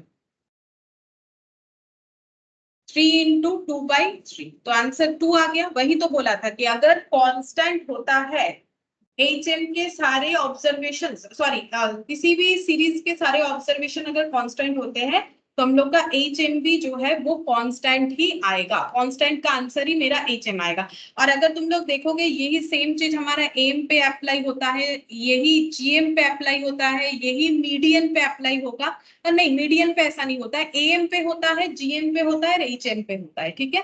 अच्छा, अब दूसरा देखो, दूसरा वाला हमें क्या बोल रहा है, if there are two groups with N1 and N2 observation, जैसे हम लोगों ने कंबाइंड मीन पढ़ा था ना, वैसे ही अगर हमारा दो ग्रुप ऑफ ऑब्जर्वेशंस है और उसका हार्मोनिक मीन H1 और H2 आया है, तो बोल रहा है as respective HM then the combined HM is given by, तो combined HM जैसे हम लोगों ने combined मीन निकाला था, वैसे combined HM जो है वो कुछ इस तरीके से कैलकुलेट होगा बोल रहा है, ठीक है। तो देखो यहाँ पर दिखाते हैं कंबाइंड HM का formula, combined HM N1 plus N2, ऊपर N चला जाएगा, ठीक है, नीचे N1 H1 याद रखना पड़ेगा, ठीक है, N2 H1। N1 का मतलब फर्स्ट ग्रुप, जैसे हम लोगों ने कंबाइंड मीन में किया था, ये भी हो गया सेकेंड ग्रुप। और H1 का मतलब HM ऑफ ग्रुप 1, ग्रुप 1 का HM। और H2 का मतलब HM ऑफ ग्रुप 2, ठीक है, ग्रुप 2 का जो डेटा रहेगा उसका HM। अब देखो हम ले लेते हैं यहाँ पर एग्जांपल है, N1 का मतलब 5, 8, 12 ले लिया, और N2 मैंने ले लिया 4, 6 और 10, ठीक है। और इसका हार्मोनिक मीन निकालते हैं पहले, देखो 5, 8, 12, 480, ठीक है। इसका ना पहले निकाला हुआ है शायद, 5, 8, 12 का मैंने निकाल के दिखाया, ये देखो 5, 8, 12 का हम लोगों ने ऑलरेडी निकाला हुआ है, कितना होता है 7.34 होता है। तो उसी को देख के लिख रहे हैं, दोबारा और नहीं कर रहे हैं, मुझे तो प्रॉपर्टी ही समझाना है, कैलकुलेशन तो मैंने बता दिया कैसे होता है, ऑलरेडी किया हुआ है। 4, 6, 10 भी मैंने किया है, हम दिखा देते हैं। अच्छा 4, 6, 10 नहीं किया, चलो 4, 6, 10 का ना यहाँ पर किया हुआ है, ये देखो 4, 6, 10 यहाँ से ले ले एक बार आंसर, ये देखो 5.77 होगा, ठीक है। तुम लोग ये भी कर सकते हो, हम यहाँ से आंसर ले लेते हैं, ये 5.77 होगा। अब अगर मुझे कंबाइंड HM निकालना है तो कैसे निकालेंगे, देखो यहाँ पर N1 प्लस N2, तो यहाँ N1 कितना है 3, यहाँ पर N2 कितना है 3, 3 प्लस 3 6 हो जाएगा। N1 बाई H1, N1 कितना है 3, 3 बाई कितना हो जाएगा 7.3, और यहाँ पर 3 डिवाइडेड बाई 5.77। अब देखते हैं कैलकुलेट करके कितना आएगा, ये 6 हो गया।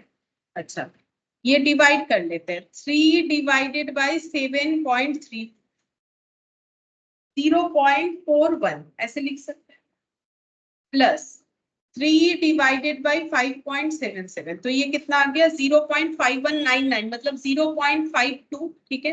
तो 6 डिवाइडेड बाई 0.41 प्लस 0.52, तो ये हो गया 0.93, 6.45, ठीक है, 6.45 अप्रोक्स, तो ये कैलकुलेट हो जाएगा। देखो ये तो जस्ट तुम लोग को क्या करना है, जस्ट लिख के दिखाना है, ठीक है। और इसका अगर तुम लोग को प्रूफ चाहिए कि ऐसा होगा कि नहीं होगा, तो वो तुम लोग खुद से करके भी देख सकते हो, जैसे कि देखो हम यहाँ पर बता देते हैं, देखो एक बार प्रूफ करके भी बता देते हैं, यही लास्ट करेंगे, ये प्रूफ करके बता देते हैं कि ये ऐसे 6.45 बिना फॉर्मूले के भी हो सकता है। कैसे, हमारे पास टोटल ऑब्जर्वेशन फिर क्या हो जाएगा 5, 8, 12, 4, 6, 10, हम लोग के पास टोटल ऑब्जर्वेशन हो जाएगा 5, 8, 12, ये देखो टोटल ऑब्जर्वेशन क्या क्या हो जाएगा 5, 8, 12, अगर हम लोग ग्रुप को ऐड कर लेते हैं तो 4, 6, 10, ठीक है। तो स्टेप 1 क्या करना होता है, स्टेप 1 हमें करना पड़ता है ये सबका रेसिप्रोकल, तो करो। ম্যাম একবার লাস্ট পেজটা শো করবেন, জাস্ট একটা ওয়ার্ড লেখা বাকি আছে।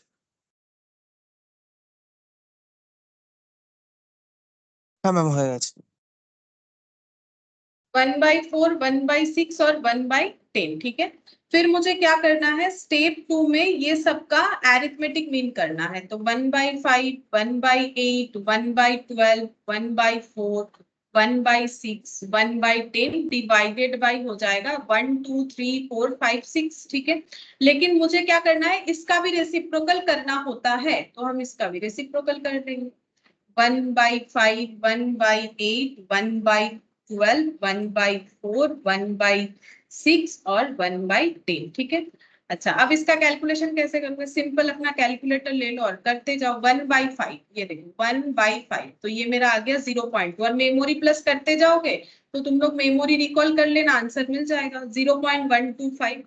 1/12 0.083 मैंने लिया यहाँ पर, और 1/0.25 1/6 0.17 और 1/10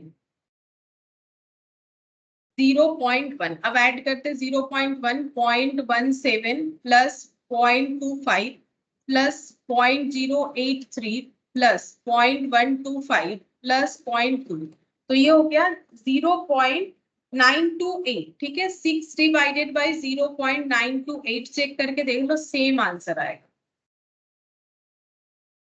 ये देखो 6.46 ऐसे आ रहा है, तो देखो प्रीवियस वाला भी उतना ही आया था, वो 46 आया, वो अप्रोक्सीमेशन के कारण, बाकी एक ही है, ठीक है। तो मतलब हम ये बताना चाह रहे हैं कि अगर हम लोग इस डेटा को दो ग्रुप में डिवाइड कर लेते हैं तो हम लोग फॉर्मूला में वैसे लगाते, बाकी फॉर्मूला तो ऐसे ही बना होगा, टोटल इतने सारे डेटा है, सबका रेसिप्रोकल, फिर उसका एम, फिर उसका रेसिप्रोकल, फिर उसका आंसर निकालना, जिससे HM निकल के आता है। तो कंबाइंड मीन में हमारा क्या होगा, देखो फॉर्मूले में ऊपर क्या था, दो ग्रुप का टोटल नंबर ऑफ ऑब्जर्वेशन 6, तो ये देखो 3 + 3 6 आया, और ये देखो इंडिविजुअली ये 1 2 3 और डिवाइडेड बाय ये और ये वाला, ठीक है। ऐसे करके इंडिविजुअली हार्मोनिक मीन निकाल के किया गया है। देखो फॉर्मूला तो याद रखना पड़ेगा, बाय चांस हमें इस फॉर्मूला बेस्ड क्वेश्चन दे दिया, H1 दे दिया, N2 दे दिया और H2 दे दिया, बोला N1 निकालो, तो फिर हमें फॉर्मूला तो याद रखना ही पड़ेगा, बाकी इसका नॉर्मल कंसेप्ट तो ये वाला बन रहा है, ठीक है। अच्छा, तो देखो हम लोग का हार्मोनिक मीन भी हो गया है कंप्लीट। इसके बाद हम लोगों को रिलेशन बिटवीन जो है AM GM HM पढ़ना पड़ेगा और वेटेड एवरेज करना पड़ेगा, और उसके बाद बाकी क्वेश्चन ही करेंगे। तो आई थिंक कि लास्ट नेक्स्ट क्लास में हम लोग का ये कंप्लीट हो जाएगा, ठीक है, मुझे जितना लग रहा है।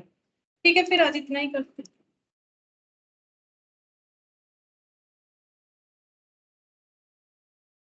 Thank you, ma'am. ठीक है, bye।